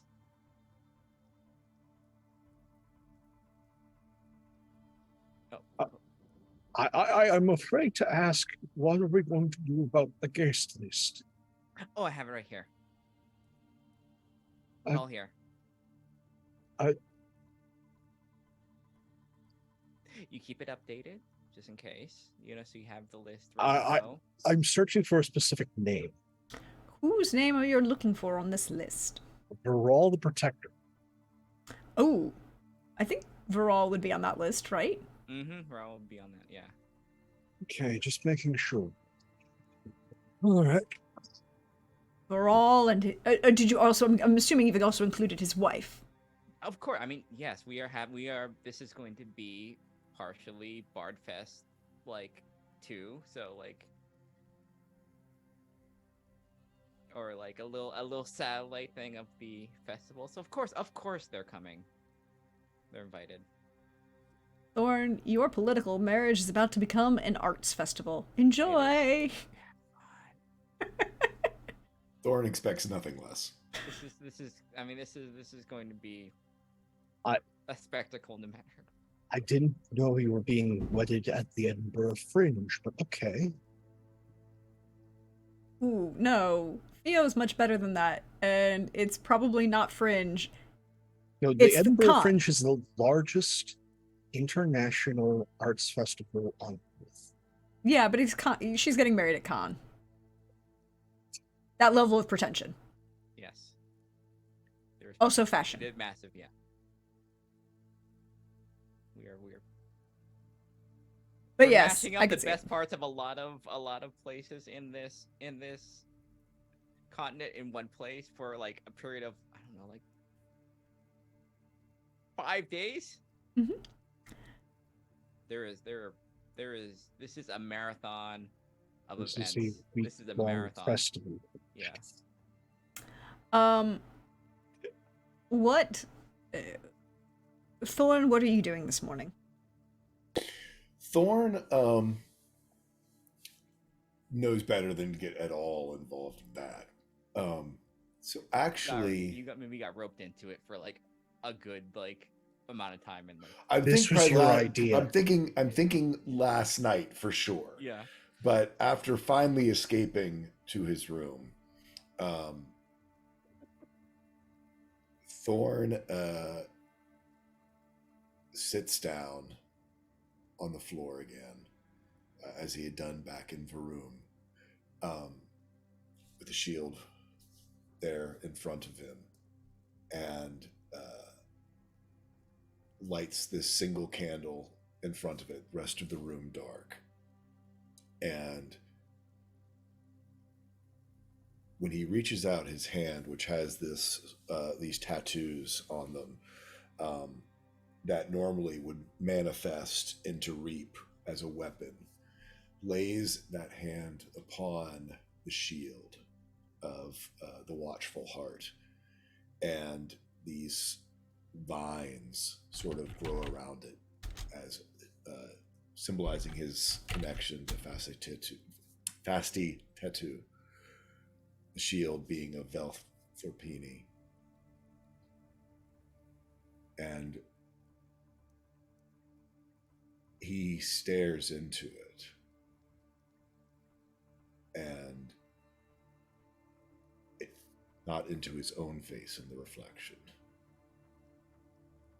but into the face of who he was, of Talon.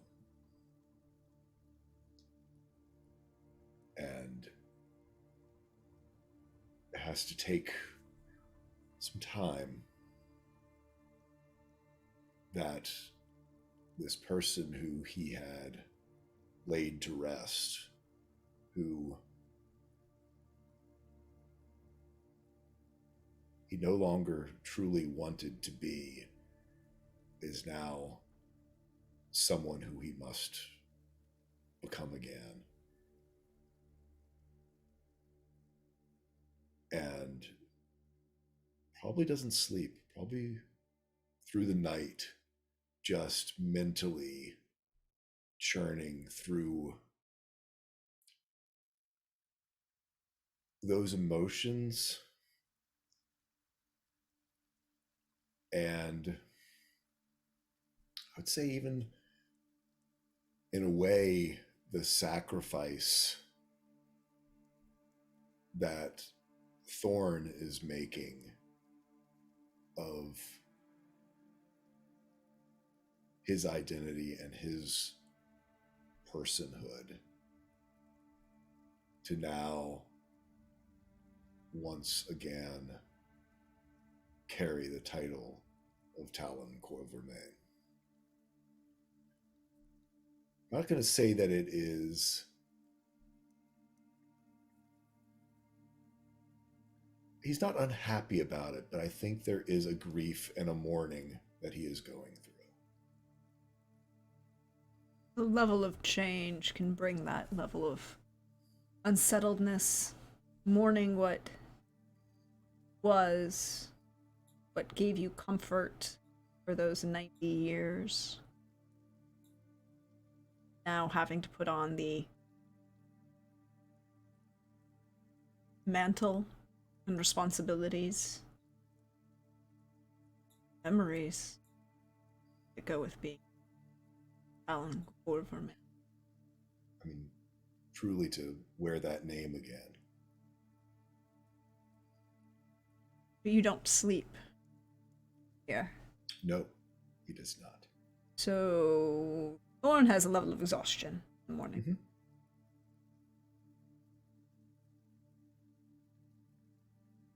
And it is a heavy morning as you awaken and move. Well, everyone else wakes up, move through the day. So you are making, from what I'm hearing then, is you're making your way to a Ferentor directly, and you're not spending time in Cortel, perhaps. Just one last thing before the Hmm?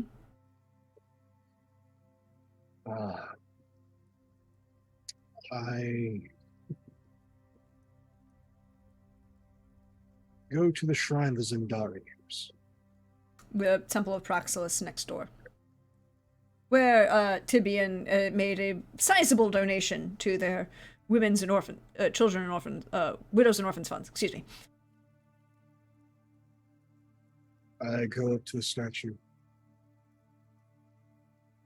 I've never claimed to be a religious man.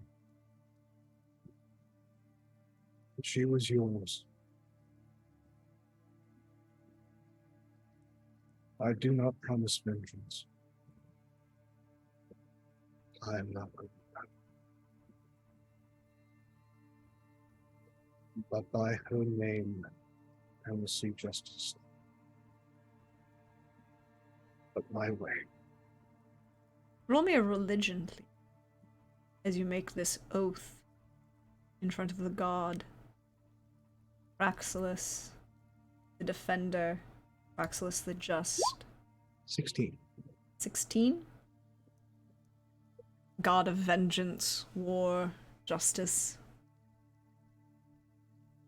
See a moment as the flames of the offering candles at his feet, his heavy greaves that he's represented wearing, shift, almost as like a wind blew simultaneously. There's no wind you feel. Something heard you. And heard your oath. This was hers, and therefore I believe it belongs to you. And he leaves his dagger there. Ah. So, Is there anything else you would like to do on Cortel? Yeah, I need to send out some letters. Okay. Some, I need to. I mean, you also know that you're in Berme, and their harbor is one of the fastest travel points to Dristra. Right? They trade with you almost frequently. They're your strongest trade partner, Yeah. particularly after Offerenter went the way it did. I am going to send out a letter to the council. Mhm. All of these, by the way, are in code, encrypted in common times. Each one with a different encryption specific to the person that they all know. And I'm assuming it's a level of book code because those are the easiest to ensure that between two people. yeah, I know a guy. I know a guy who has made them all for me. I don't know how to do that shit, but I know somebody who can. And so You do. he has made a key for all of these people. And so only me, the person, and the person who made the code know these codes. Unless they've shared it with somebody. So I send one to Sakal, in which I just, I wouldn't take it away from Fio to send a letter herself.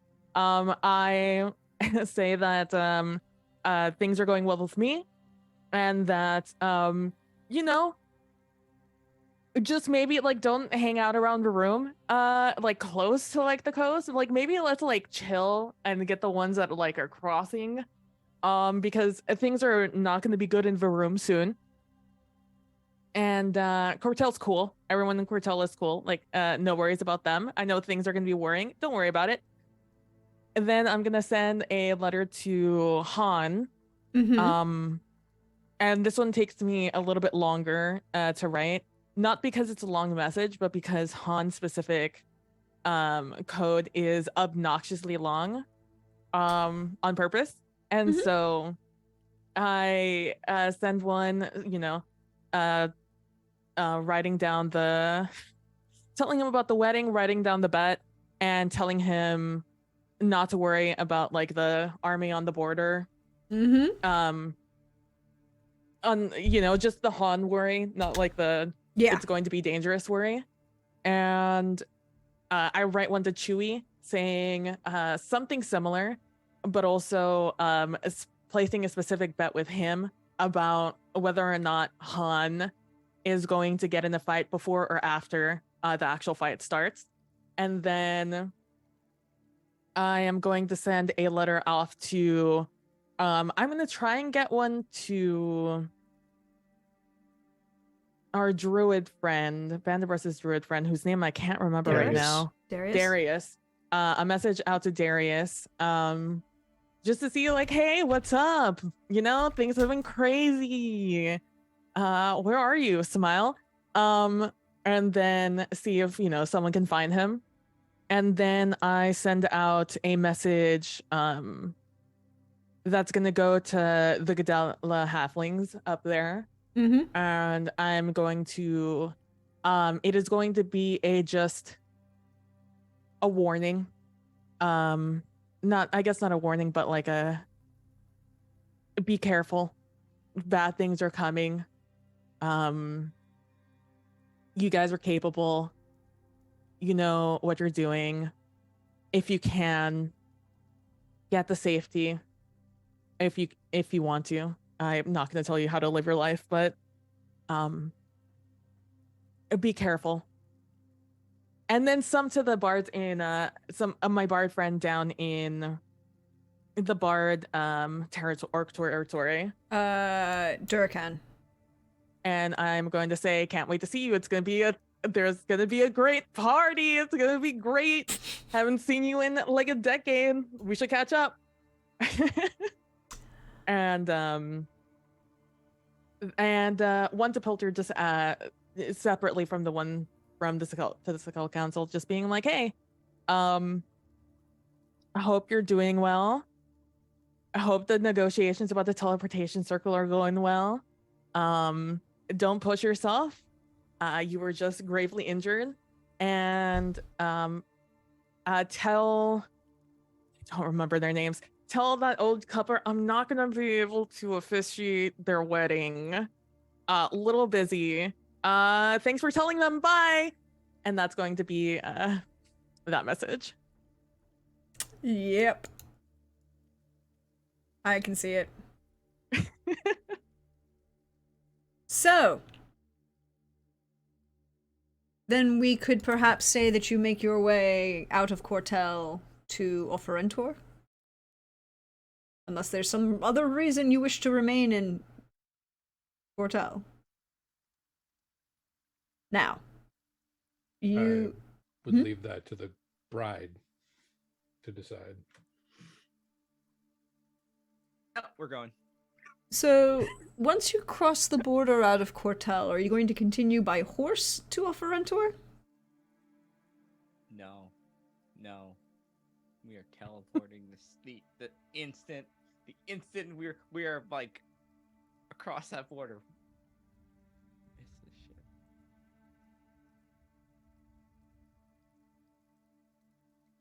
How familiar are you with the place? How many can you carry? I think I can carry. I think all of us. All of us. I think the tel. 8, right? Yeah, that's all of us. Mm-hmm. I'm from there, so it's like I know this place. I've been there within the last month.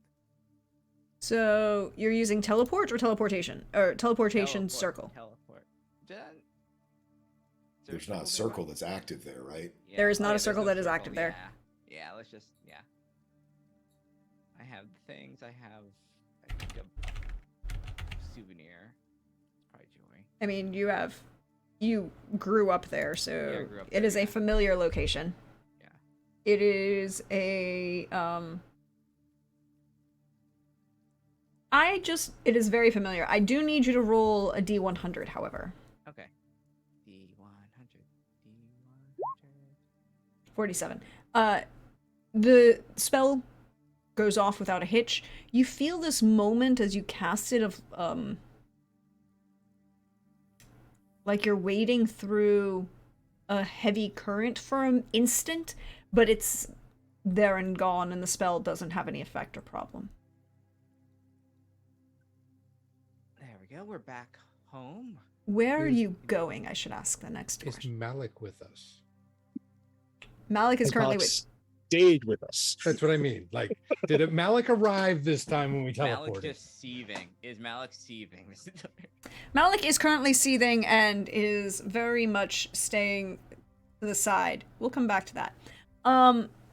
Because that will be relevant for other things. Where were you going? Like, are you just going to the city of Offerentor? Are you going to your family's estate? Oh yeah, that is going to be. Where do you appear?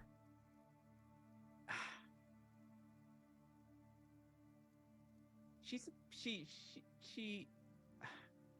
in the living room. She doesn't really like care like what her sister's doing like in the house, or whether she's invited or not. It's her house too. so- Wait. You're bringing a total of 6 people into just the living room of your house. It's a big living room. I'm going to say living room. Yes, but I have a question. Are there any cats and dogs that your family has? No harming of the animals. The animals are fine. They can get out of the way. No. Yeah, I'm just wondering if I am going to get hissed at by a cat or barked at by a dog. Oh, I think she has cats. I'm more concerned. I'm more interested and concerned. I need everybody to make a dex save, please. Oh my god. About the furniture. Exactly.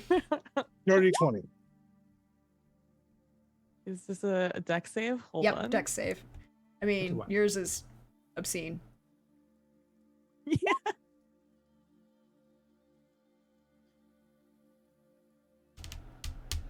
So we just need 25. We just need Thorn.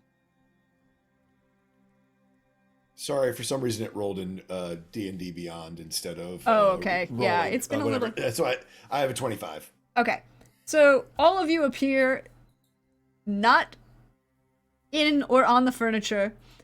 Theo, you kind of like appear right in front of one of the couches, and there's this moment of like where the back of the couch hits the back, excuse me, the cushion of the couch hits the back of your knee, and there's a slight waver of like where you could, that moment where you like a chair comes in and you're just about to sit, you just feel this She'll go with it. I think she knows. She'll just like, sit on the couch, just like lounge on the couch. No one is home when you arrive. There's no fire burning in the living room. And no cats. Welcome to Manor Barrel Ember. She's someone here. I was hoping that she was here, so could make a scene, but why is there no one here? You could roll me perception.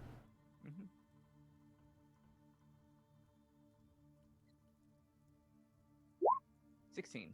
16. You hear, as you, like, all of you can hear, I mean, again, our rule is if your passive is below and you're not actively in combat, then we'll use your passive.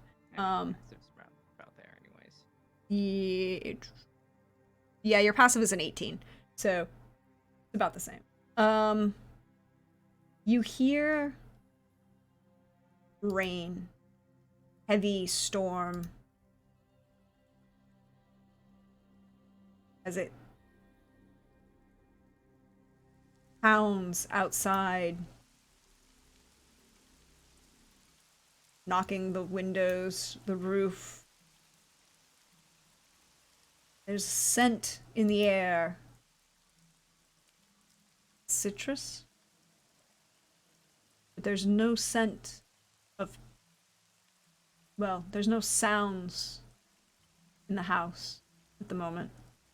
None of the staff that you know is usually here.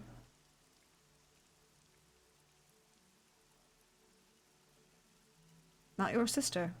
Or her husband. Are they? The servants should be here. Throwing just an absolute fit about teleporting inside. But I'm glad we did. Look at the weather. But what, Frederica? Where are you? Your sister's here.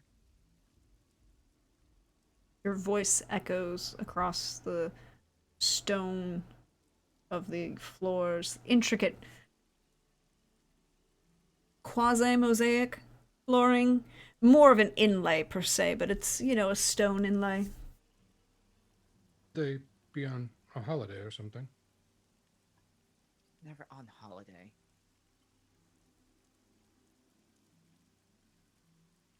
I don't know why she would start now. The weather's dreadful out. This isn't the season. The first time that we've done some first and something, so detect magic. So Bandibus is casting detect magic. What isn't everybody else doing? Looking around. I'm walking around observing Theo's sister's locale and just being like, oh, okay, interesting decor. And just investigating. Seeing So I feel like that's an how long it's been. investigation. Yeah. Okay, so an investigation from Tibian, a detect magic from Bandibus. Javi or Thorn, what are you up to? I'm assuming Thorn would be familiar where this estate is located in Giardan, yeah? Yeah, their estate is a smaller estate in just outside the city of Oferentor. Okay. So, not far actually from that orchard that you were, where Han and Chewie brought you the letter of introduction, the letters. Cool. How close to the Corvermain estate, or the old Corvermain estate? We haven't discussed this. Is the old the ancestral Corvermain estate even still around, or has it been sort of taken over with the new sort of rebranding of the family, or did they leave it behind because of bad, Well, you'd be paying it. Thorn would have paid attention to this, right? Oh yeah, He stayed in the area, so he would have paid attention to the family in general. The estate, the Court of Remain estate, is maybe 2-3 hours ride north outside of the city. A large country estate. An investment was made. Picture the Chateau d'Orleans. Not Versailles, but yeah. you know, definite level of pretension and investment in Oh yeah, for generations. for generations. Also an investment in manicured treed pathways to ensure, a direct one way in and one way out from anyone who might possibly want to cause them problems. But while that was the main family's estate, and the family still visits, they now treat it as the country estate. Right. And the majority of the business of the family is in Vesava itself, right? The rebranding, the restructuring, taking advantage of certain things meant that they moved up in circles at the same time as they kind of lost some social standing, quote unquote. And so now they're much more involved in the capital politics, and they treat this as the country estate that they might be at in the summer when no one really wants to be in Vesava because it smells. Right. Cool. So yeah. So still in the family, still well kept, but probably vacant currently. Yes, probably, and probably only a very minor skeleton staff, Yeah, like staffed. like a caretaker who lives on property, maintains it. But even like the majority of the staff is probably, only in residence when the family is in residence. Right. Yeah. Keep the gardens up. Keep the Check to make sure animals don't get inside. To that level of care and attention. Avi, what you doing? I think Javi is going to just simply kind of observe and see what is going on. Clearly, this was not expected. And we're about to change this landscape of things. So, since he's like front row seat to the start of a potential large change, he's going to be doing a lot of observing and probably even taking some notes. Mm-hmm. With that investigation, and we'll go to the detect magic and then the investigation roll. The detect magic, there are a number of items in this space that are enchanted. There are wards. But most of them, almost all of them, none of them are hidden, right? It's not like beyond what the classic. There's a painting, and then there's something magical behind the painting, and you're like, there is a safe behind the painting that has an alarm spell on it. That kind of. Nothing is intentionally hidden. There doesn't seem to be any of that. There also isn't any lingering effects of magic in the general space around you. There's no heaviness of a magical combat has occurred. With that investigation roll, again, using passives to balance it out, there's some dust around, but not a lot.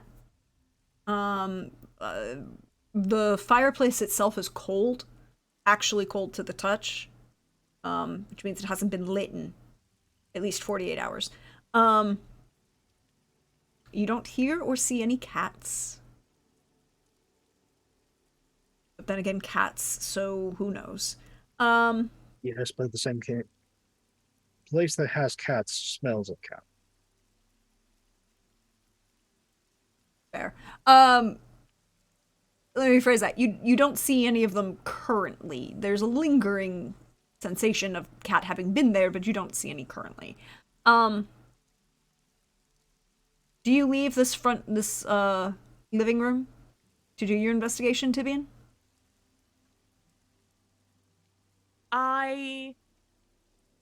No. I peek through like down doors, like through doors, but I don't like actually walk out of the main room until like Theo herself starts walking out. Mm-hmm. It would kind of go more towards where the family quarters are, just kind of like marching toward that area. Mm-hmm. What's up?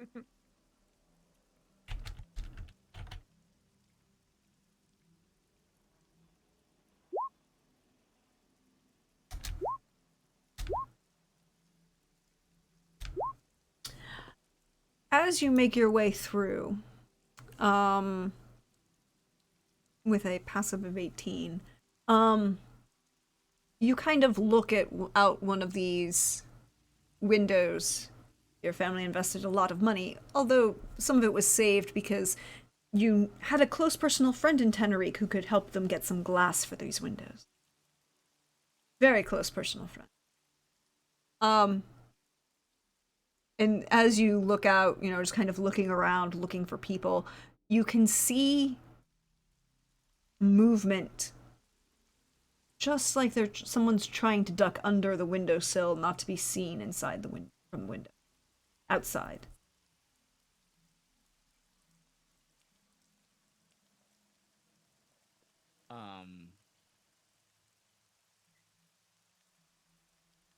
I could definitely tell it was someone. Yes, it was a personage of some sort attempting to be stealthy. I'm gonna Misty step outside that window. Into the rain. Yeah. Misty step outside the window, into the rain. I need an active perception check once you reappear, because now the weather conditions are now going to be an issue. Okay, yeah. Alright, let's do it. 18. That's persuasion. Shoot. Why? Oh, they're right. Oh, okay, they're right on. Oh, damn. Yeah, they're... I'm a little far away from the screen, so, like, there we go. 12. With a 12, however, 2 of them didn't roll very well. So, 3 of them didn't roll very well. So you still see a number of figures in leather armor kind of creeping around the outside of the house who aren't wearing anything that looks like your livery. And what are you doing here? On our lands. One of the figures in the bushes stands up. He turns to you, and without saying a word, he is going to fire upon you.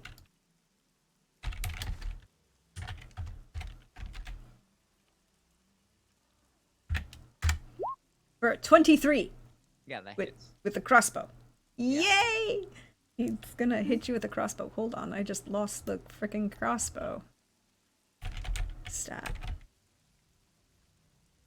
Inside, you just hear Tibian say, "Gosh, I hate when she does this." Just leaves. Oh, and it is a heavy crossbow, so...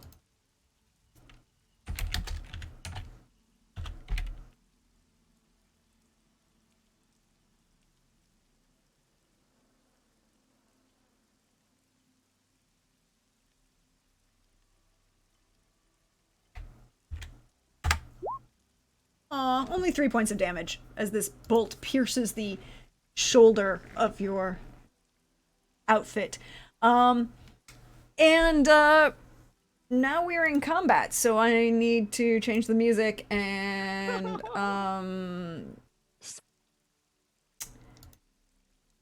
ask for I just sort of... I'm just gonna use this map and do it like this. So just, very general. Here's the wall of the house kind of thing, right? Mm-hmm. And then You've got No, In I know red. I'm not seeing this myself. 1. Nope, these are outside. Oh, I have to move you onto it. That's what I'm... Very generic. Very, very There we go. generic. You see these 3 people right outside the window, and we'll make the window blue. You know, it's a 10-foot window. And this guy... 1, 2, 3. 1 just shot you Yeah. with a crossbow. Now we get to roll initiative. Because you got the first round, because you... Remember, folks who are within 10 feet of me, you get +5 to your initiative roll. Yeah, but that's everybody in the other room, but you aren't in That's the what I'm saying, initiative yet. inside. Yeah. Okay, I'm It's sorry. gonna- I thought just your initiative. I'm sorry. I thought you were asking everybody. No, I just need her. I right now I just need, unless Yep. anybody else went down the hall with them. I mean, you'll know the direction. This is kind of. It's not like she's subtle with. Yeah, but you're outside now. Yeah. Yeah. It's like I have no idea where she went. I was big nosy, so I was following Theo, but which is why I hate when she does this. I'm like, So where you did can- you go? You can make a. I will let Tibian make a perception check. Okay, so we've got Theo's got a 15, and I'm just gonna.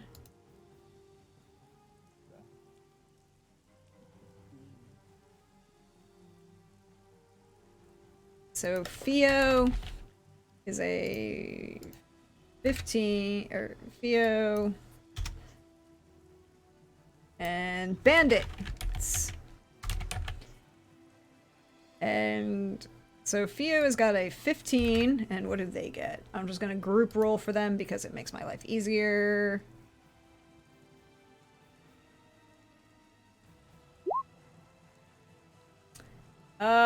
Two. They're really great with these nat ones. Great. That's not good. So, you get to go first, except for the guy who shot you.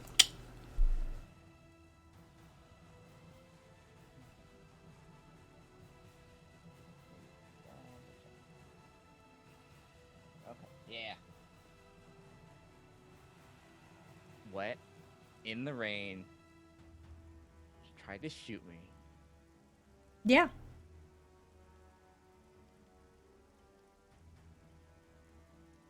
Come on my house. You shoot a I mean, weapon. technically, it's your sister's house. Technically.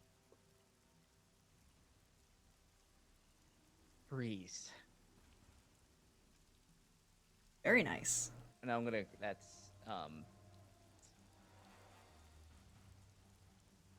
Why don't you continue staring? And I'll cast Hypnotic Pattern. Hypnotic pattern for, where are you putting it? 30-foot cube. 30-foot cube. And Yeah, okay, so... let me see. Oh, that's not what I want to do. Stop that. Oh, what are you doing? There we go. So, you want it here?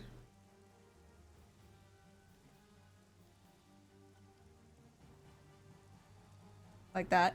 Yeah, that's like, yeah, thank you for Okay, so you have a 30-foot cube. get rid of that thing. Alright, and what is the save on that? The save is a say Hypnotic Pattern is a Wisdom save, and they have to beat a 19. Okay, it's a wisdom save. Yeah. Alright, so number 1.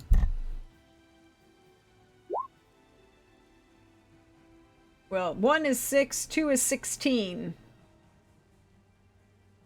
Alright, and for some reason it's rolling twice, so just take the first one of these.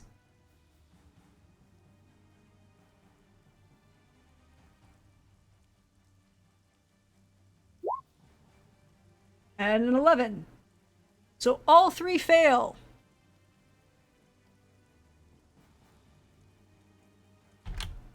All 3 fail. What happens on a fail? on a fail, so what happened is like it is like in the card where like a siren, like a ghost siren, kind of like Mhm. enthralls them and just kind of makes them freeze. It's like ghostly like field duplicates on all of them, and they're just stuck in like kind of a cloud of like miasma, kind of like prismatic energy with that. Cool. Cool. Anything else you want to do on your turn?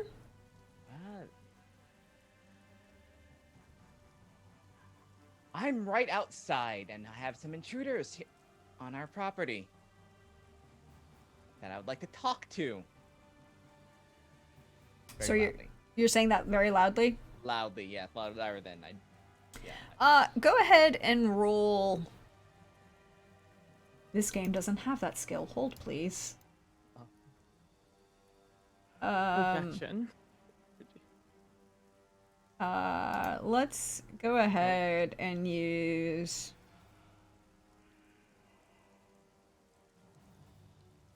If only I was. Let's one use level higher. let's use performance Okay. for this. If this was one level higher, there would have been a psychic scream, and everyone would have known Yeah. there was something going up. All right, performance. 23. 23. Do. So Tibian, you definitely heard it.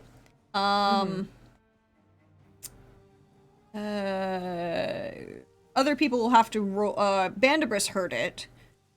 Other people will have to roll. I will let each of you roll, Javi, Thorn, to see if you hear it. Perception. Perception. And I'm at disadvantage, I believe. Yes, because you have a level of exhaustion. Yep. It's an 18, and no, Javi, you're a little disoriented. Sorry, it's right there. Yeah, so an 18.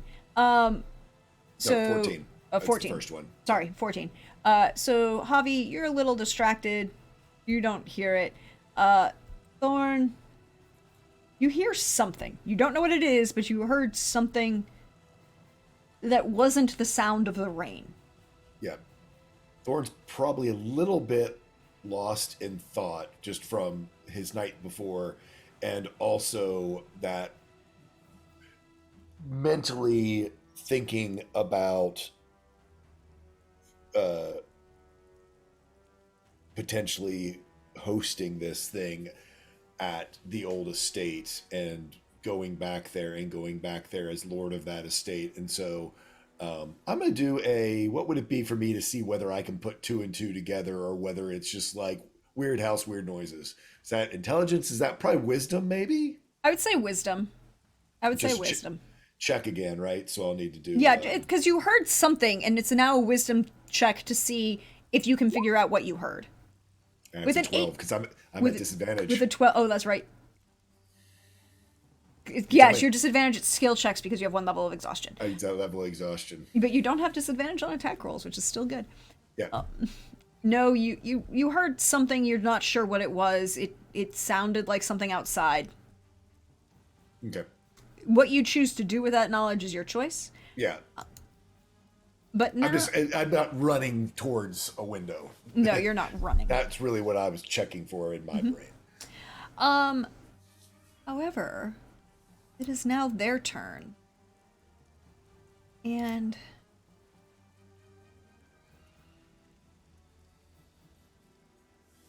this person, who you did not see, Theo, who is number 4, is not being held by the hypnotic gaze at the moment. Yeah. Oops. There you go. He's over there. He was in hiding, which means he has advantage on this attack roll that he is going Oh, he's to... right there. He's right there. Yeah, he's right behind you. He's got advantage on this attack roll. That he can make.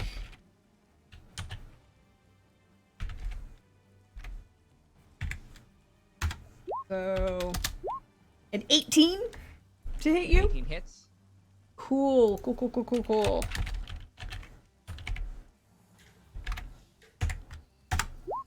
for 10 damage with the second crossbow bolt hits you.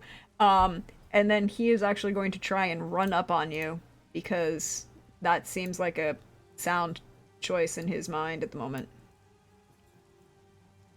He's gonna drop the crossbow and rather than oh, that was your concentration check? Yeah, he damaged me. Yeah. He runs up on you and drops the crossbow rather than worry about reloading and draws a scimitar as he pulls up on you. But that is his round.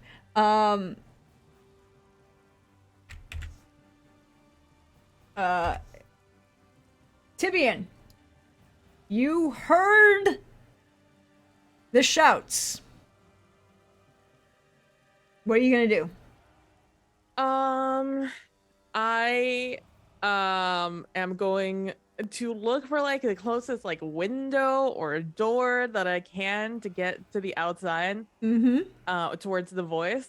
Yep. I'm like, there's a really big, pretty glass window right here. Can I like open it? Kinda. Not really, because it's solid. What's money? Not really designed to be opened. Mending is a spell that exists. Yeah, I mean, Oh, also, God. rich, so You're also rich. Look, I know a guy, and How much movement do you have, though? I'm- Like, you could probably do a lap around the house and still get there. you gotta Imagine. just like you can just fit. You're fast enough. You can just phase through that wall. Just flash through. just through the just shake the molecules and fight through it. Yeah, I'll do that because I think it's a funnier image to run through a house. I'm going to use every ounce of my movement to find a door I could get out and run towards where I heard Theo. Okay, so you've got your movement, which is what, 45? I think so. Let me see. 50 now. Okay, so 50 feet of movement plus bonus step of the wind to dash. Right? Or no, movement, action to dash, and then you can use step of the wind to go with my bonus. 150 feet. 150 feet. Yeah, you can get out the door and around the side of the house and come up to here, within a couple feet, with let's say 15 feet of Theo and this person who has a sword drawn on her. I'm gonna, probably probably running so fast that the water is barely hitting me as I leave out, and I'm just like, what's happening? Hello? And I look between the two confused, and and that'll be my turn. That'll be your turn. Can you just roll me initiative so we can put you into the turn order? I sure can. Vanderbris, you did hear Theo's yell. Yes, and Oh boy! Holy shit! as Grumpy Wizard is wont to do, I see the soon-to-be Duchess is already in need of our assistance. I'm guessing assassins. And I'm going to walk towards the window.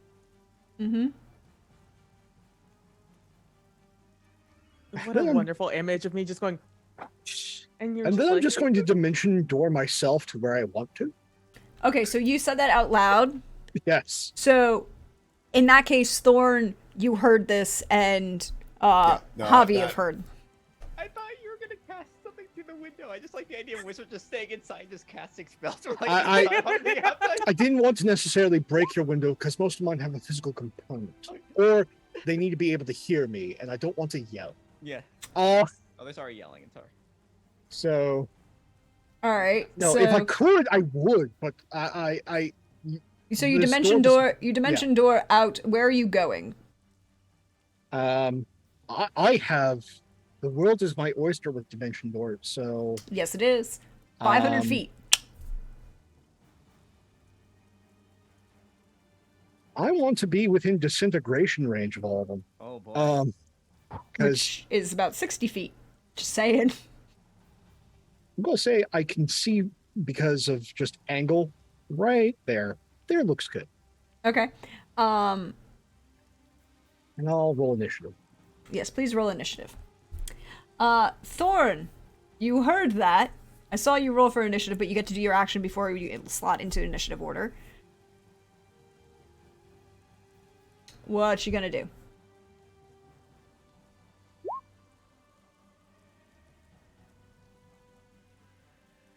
I can't hear you. No, it's because I'm laughing, and I was laughing to myself. Thorn gives 0 fucks about this window. He's going through it. Yes. Yes. This is Yeah, I'm Thorn's. Even better. Because literally one of my weapons is a ball peen hammer. It's the what you break your car window with. So yeah, he literally reaches down. Whereas basically he has the tattoos that turn into reap. He reaches down to where his leg is. There's actually a tattoo there, and it looks like he pulls the hammer out of his leg and just hits it, and basically goes through in this shower of beautiful Tankariki, isn't it Tankariki, whatever it's called, glass, yeah. Yeah, this blue glass diving through. Oh yeah. And is there someone can I make an attack? I think You can make an attack at advantage, I think, and if you hit, I think it's an auto crit because they're all enthralled with the hypnotic. You want to really mess these. Okay, so yeah, let's, dude, Reap and Mill have not had a workout in a while, so let's, we'll start with Reap, and do the thing. That's 24. Yep, he'll hit. I mean, So the number. that's 8. Which one are you hitting? Let's go with, I think 3, because I'm gonna try do a big loop. So Okay. let's I'm going by as I go by 8, I'm using Reap, and it just sort of the sickle sort of hooks around on them and just rips into them. You say it's an auto crit, so that would be a Yeah, because they're right. Correct me if I'm wrong on that spell, but they're immobilized and distracted. Yeah, they're incapacitated. Basically, They're incapacitated. Yeah. yeah. At least if if this one survives, he will no longer be incapacitated. Yeah, because of the. Yeah. With But, so yeah, that- it hurts. It 16. hurts him. Yeah, 16 will kill him. Oh. Bye boy. bye. He Yeah. dead. Oh, that's not what I wanted to do. I can fix that. He dead. 3 dead. Bye bye. then I roll Mill with advantage. Mhm. Not sure if I'm gonna need it, but that's a 28. Again, auto crit with 9 doubled. Also going to die. 18. It's so much worse, because if it's a crit, that means that Mill automatically casts Shatter on him as well. Yeah. This is loud in this rainstorm. You hear this. Like a crack of thunder, and all that's left is a fine red mist. Yep. Of number 2. And if you'll let me swings around and goes with Reap again at advantage. I think. Or is that out? That's too far out of your. That's Since I came through, yeah. yeah, because you came from the other room. Yeah. That would probably lose your movement. Cool. But he's still there for next time, and he still can't move.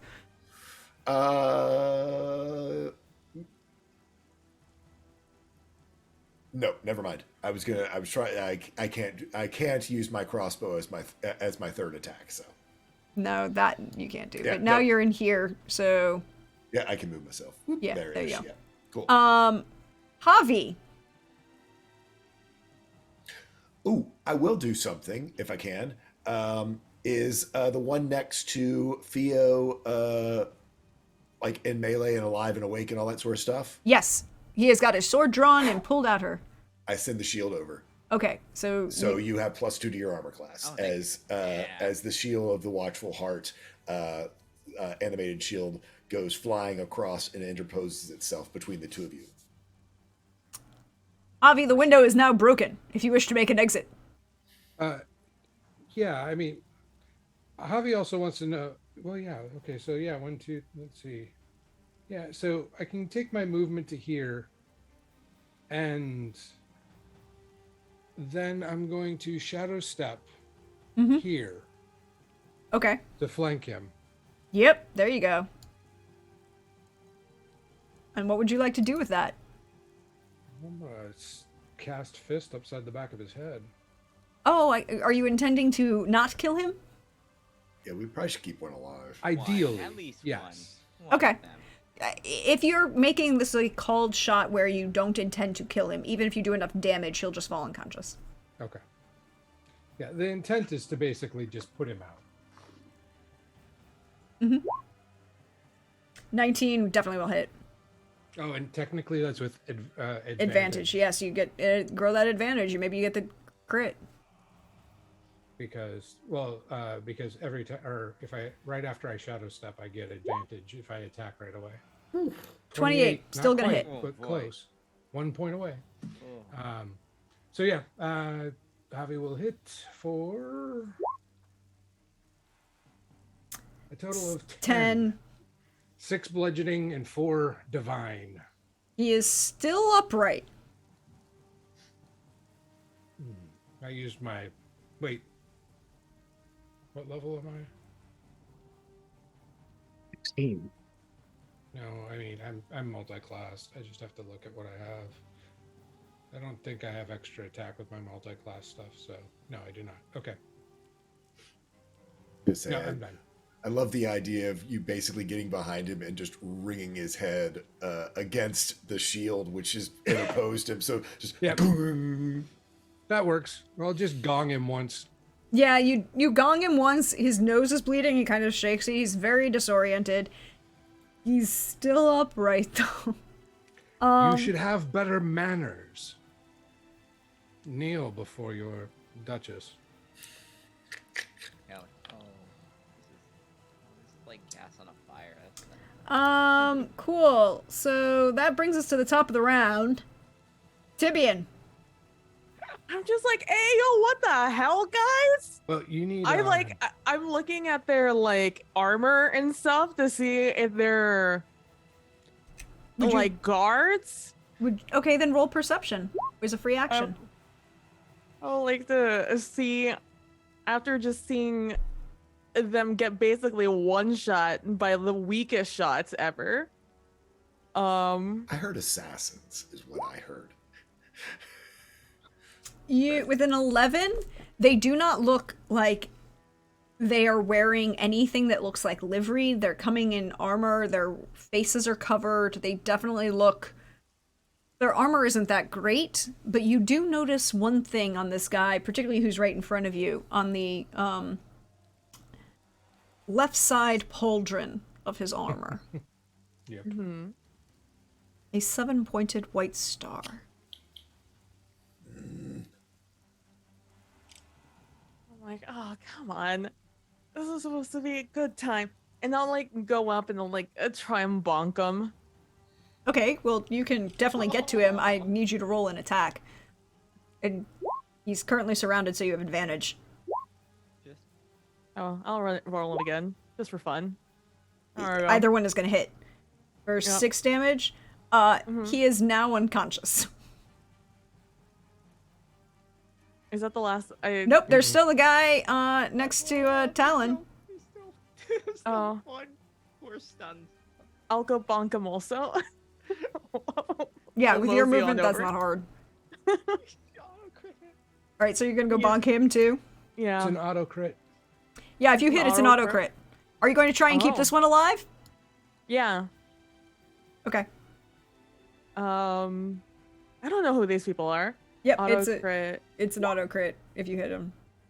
So 14 bludgeoning. 14 bludgeoning. He is unconscious. And we are out of initiative. And there is a hole in your wall. Window is broken. Oh, see to the window. You That's- question your captors. I'm going to go and cast mending. Yes, who are these? Who are they? That was incredibly rude. But we have at least 2 of them once they wake up. Good job. Well, they have and I point at like the location on their plate mail. They have a Oh, 7-pointed star. curious. What if Talon, this was for us and not just we happened to come upon this.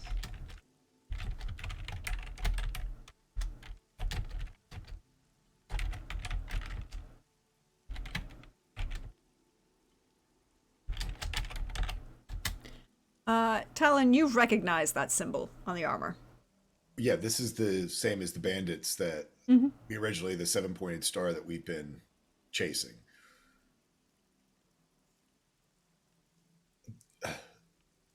These are the ones who've been harrying Giardan since the beginning. What made us feel everything was connected. The 7-pointed star again. Oh, it's awfully bold of them to come so close to here. Manor. Convenient timing. Yes. Makes Convenient no for sense why they us or wear them. that star. I don't even think they know what it means. Well, I would hope they knew what it means. 2 of his friends just got annihilated over there for it. If they do, then they wouldn't be in Giardan. I've been eliminating people with this symbol for the last months. Yeah. I feel like Everyone that's taken down, Mhm. 2 more, if not more, show up. Sounds like they're just appropriating a symbol to try and like create some sort of, well, image. Someone is certainly pushing it, I believe, because I looked at Bandibus. Most are more like these, not of an assassin's caliber and what we saw up in Visava. There was a pack of 8 of them that I was able to dispatch of before the wedding, before the coronation. Sorry, I'm having a wedding.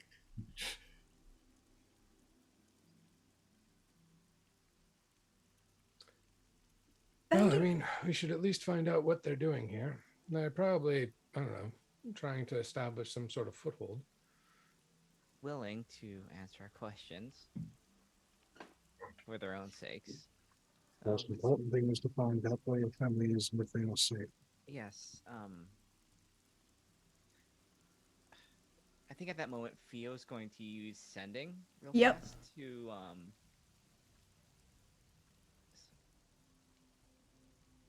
at the manor. You're not. Where are you? You do not get an answer.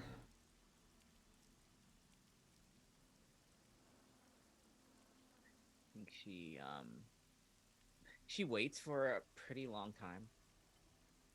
Well, they're gonna have to give some answers because I cannot contact my sister. May not be conscious. She may still think. Well, for their sakes, they better not have anything to do with it. That Can, information's gonna come out of them whether they like it or not. can I get everyone to please roll me a dex save? Cool. A good save. Is this from something I am able to see? Oh dear. Ooh, what the hell? Unfortunately, no. Okay. Hell's that? Even with see invisibility. I mean, myself. Would I Yeah, see it coming no. with see invisibility? Okay, It's not invisible. You just can't see it. gotcha. That's fine. Is this an area of effect? Yes, but it's not targeting an area of effect. Is it a spell? No. Okay. I have Sorry, to we have ask. to I have go spell down the resistance. list. Yeah, we Yes, have to go I down the list. understand. I Bell. also understand why Tibian has to ask me all of these questions because she has all of the options. There's a spreadsheet. Yeah. If not, Literally, it's I'm like, staring it's at like, it. Well, what's that? What's that? The line like if this, or this continues. It's like is this explode? Your flowchart. Yeah. No. Yeah. 15. So, unfortunately, all of you fail. Yeah. Wait a second. If I fail, I get to re-roll it. Yeah. You do. That's why I waited.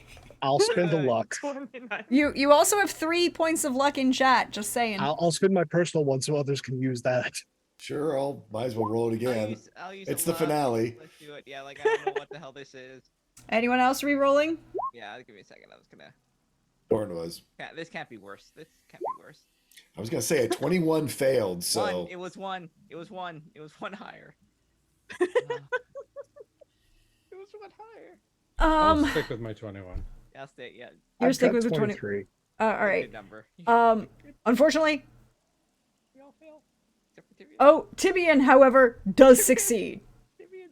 You won't be fine. 23, beat Avenge 23. us. Yes, it was a 25. It rolled really, really well.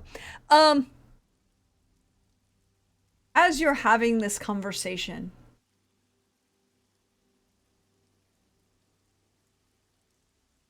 there's a moment. Just the rain. And then all of you hear a sound like thunder in an enclosed space as the entire house explodes. So like I said, you can't see it, but it's not invisible.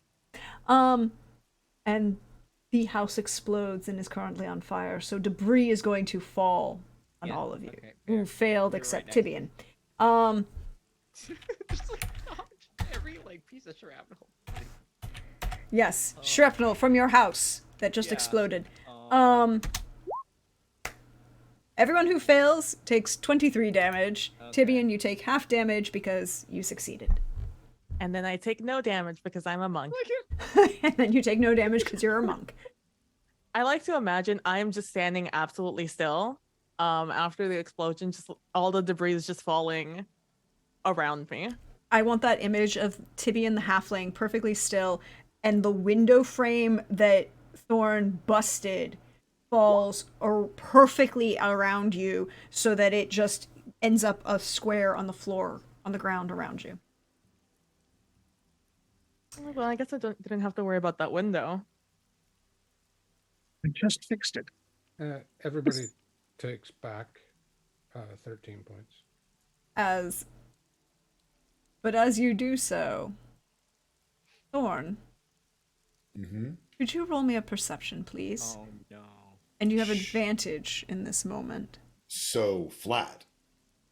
Yes. I still have one Yeah. point of exhaustion. Yeah. It is. It would be flat because you would usually have advantage for, Damn.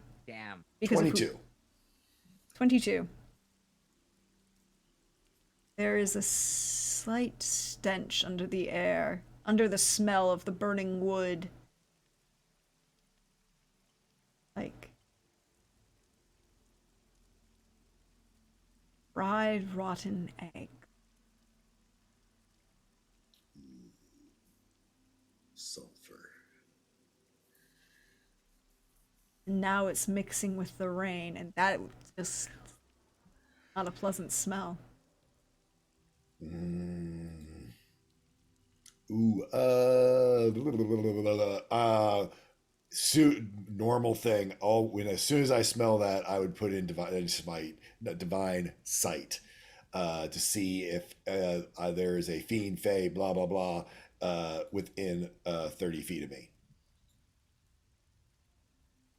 Divine sense, sorry. Detect good and evil. Until the end of your next turn, you can sense anything affected by the hallow spell, or spoil, whatever. Yeah. The opposite. Yeah. And no location of any celestial fiend undead within 60 feet. Not within 30 feet, but within 60 feet. Under one of the trees on the property, there's a figure, tall. legs crossed, smirks at you, spins something in their hand. See the light glint off of it in the rain.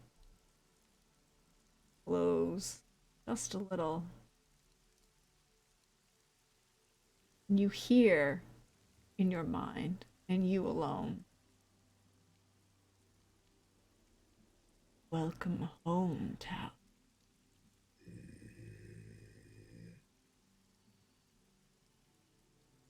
That sound exactly is what happens. Mm. And that's where we're going to end for tonight. How is everybody doing? Good. Yeah. Good. Fun fact, this was going to happen regardless, but then then you showed up on them. It's fine. Those guys are dead, right? Yes. Aren't you like? Yeah. Oh. No, they're unfortunately they were unconscious. They can't make the dex save. They were gonna Save. die. Yeah. Oh. So, how we doing? How we feeling? How's everybody feeling? Cool stuff. Good. Good. Yeah. While we do our outros for tonight, for this is our part 1 of our season finale, I'm going to activate the giveaway, and I fixed it. So it's not going to be Gundam, is the type word. You're going to use exclamation point dice. And we are going to, I'm just going to put 12 minutes on the clock.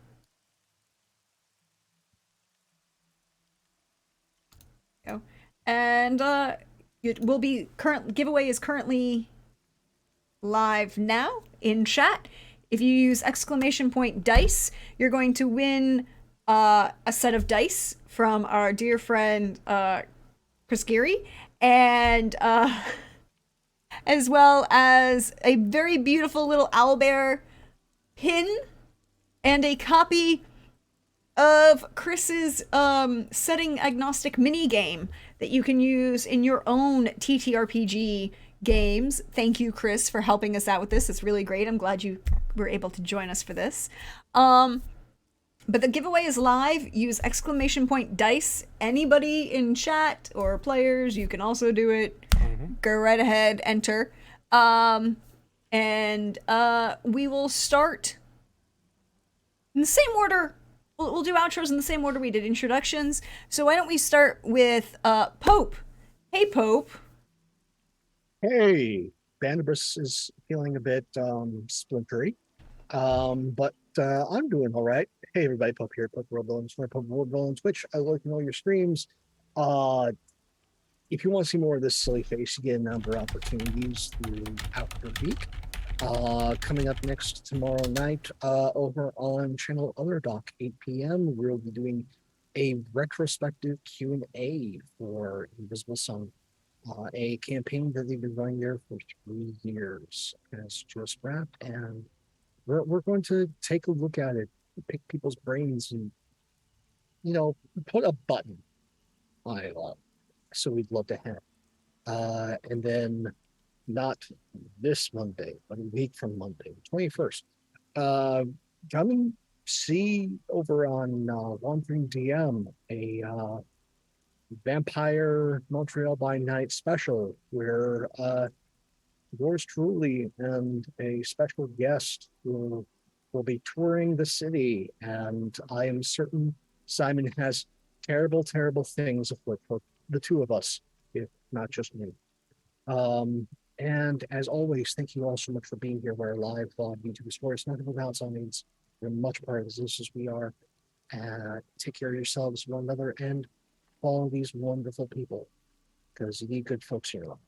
Till next time, see you around. Indeed, indeed.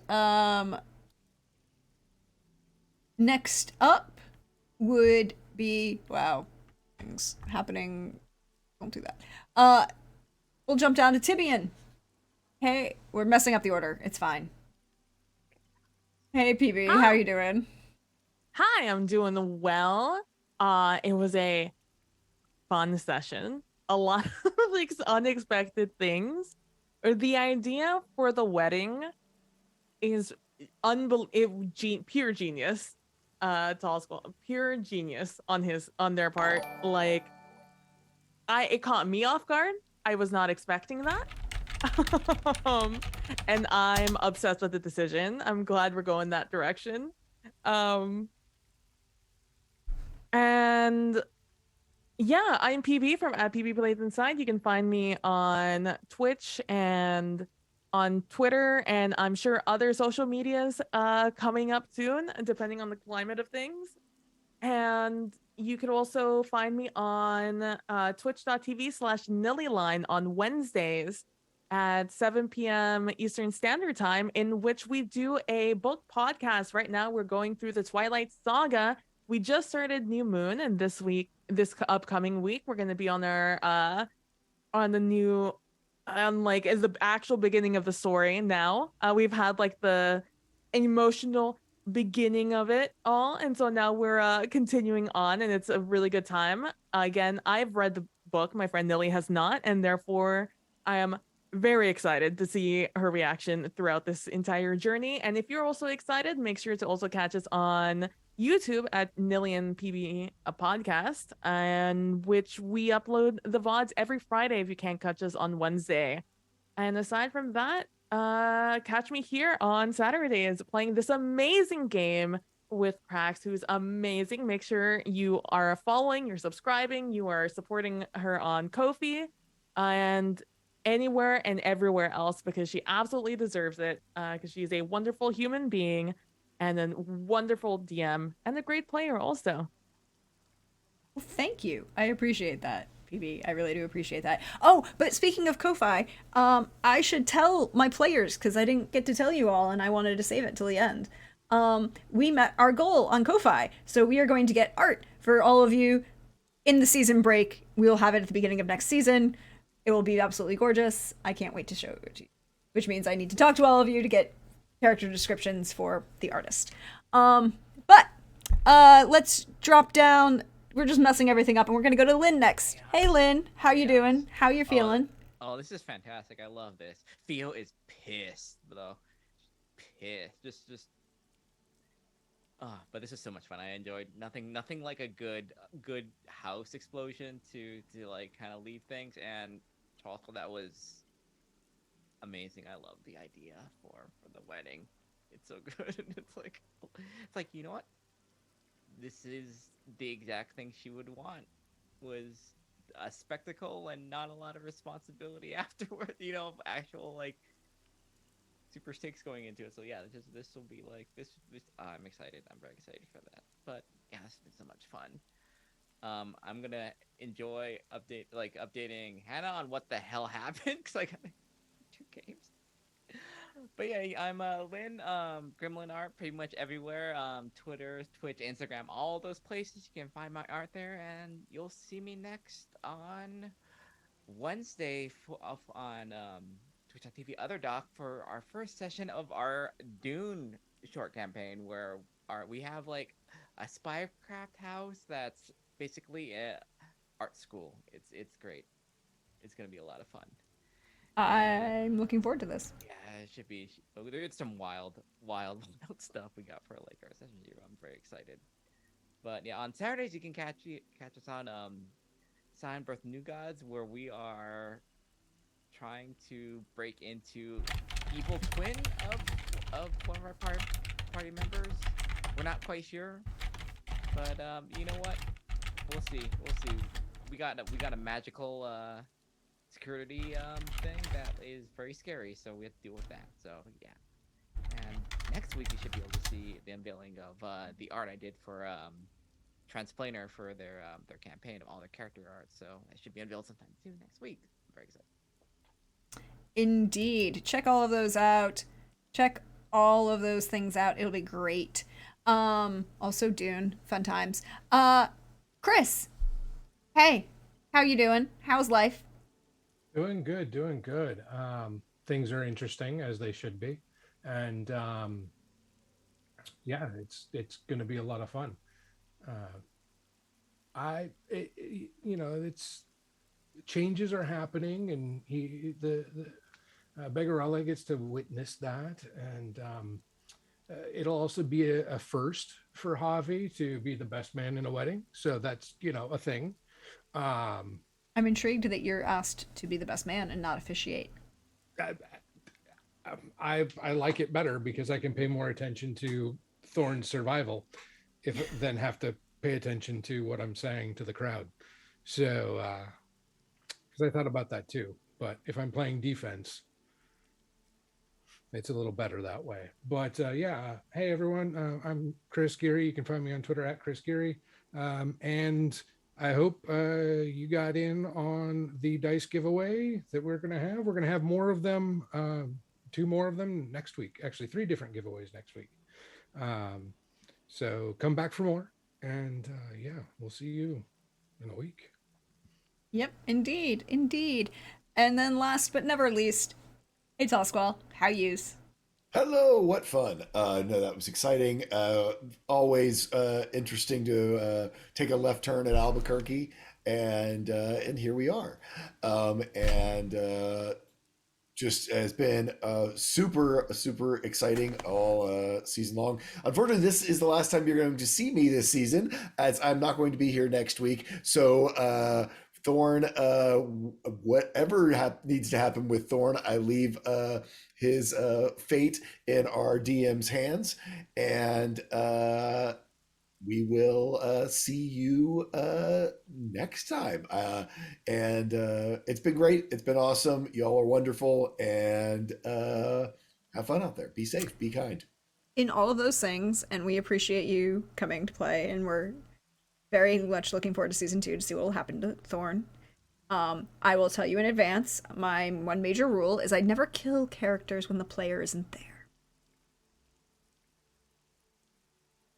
That doesn't mean that they might be horribly emotionally scarred afterwards. Well, all's fair. All's fair. That's a different question. You just come back, and it's gonna be like, who are all these new characters? What happened? What happened to everybody? Look, that's the thing. For those of you who just joined on the raid, thank you very much, Cyber Nation, for bringing your friends over, bringing your community. We appreciate you here. If you're still in chat, you still have a minute and a half to enter !dice to enter a giveaway for a set of dice, a beautiful owlbear pin, and a mini game from our friend Chris at System Agnostic even. Great. But hey y'all, I am your friendly neighborhood Prax. Welcome to the channel. Thank you for being here. Thank you, players, for staying with me and enjoying all of this fun with me. Thank you, chat, for sticking with us. We'll be here for next Saturday. Will be our season finale. I cannot wait for that. I think it'll be absolutely wonderful. You will all enjoy it. We're going to have a slightly more focused session with that.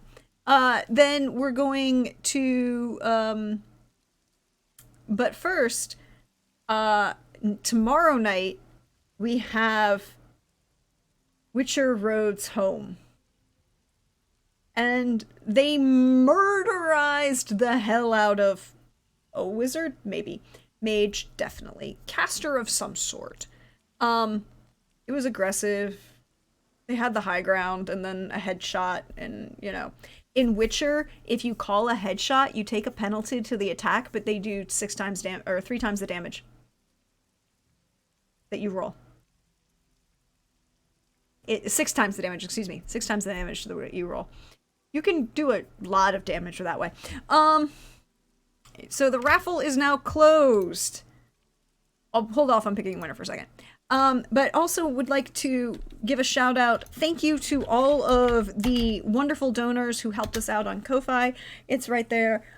We managed to get art. We achieved our first goal, which is to get art for these beautiful characters that we will have for season 2, because we will have a season 2. It just won't be until January because exams are a thing that I need to deal with. But if you want to help us out and support us, that's the way to do it. If you're coming over from the Cyber Nation crew, and you want to catch up on what we've been doing over here, I have a YouTube for that. All of the VODs are there. They're all up to date. It's in beautiful little playlists. You can check out all of the episodes of A Song of Agapia's Fortune, including each of the solo sessions that these players all had to introduce you to their beautiful, wonderful characters. But we will, like I said, so there's something else. Oh, yes. I'm also doing a fundraiser for Fisher House, which provides care and support for families and veterans while veterans receive treatment at various VA hospitals around the country. It's a really great charity. I grew up in the military. I was military brat. I grew up in the military. I was lucky enough that my family didn't need their services, but we definitely need people who did, and they're really great people to help and support. We've got that drive going. It'll go through the end of next week. If we make $500, I will be running a one-shot Descended from the Queen Castlevania game. If we make $1,000, I'm going to run a one-shot of Vampire the Masquerade. A continuation of the Vampire Nightfall that I ran on Wandering DM's channel. But that's, you can check that out and help us or give us a support. That's really great. If you want to check out that charity Fisher House, you can check them out here. They're really great people and they do a lot of really great stuff. No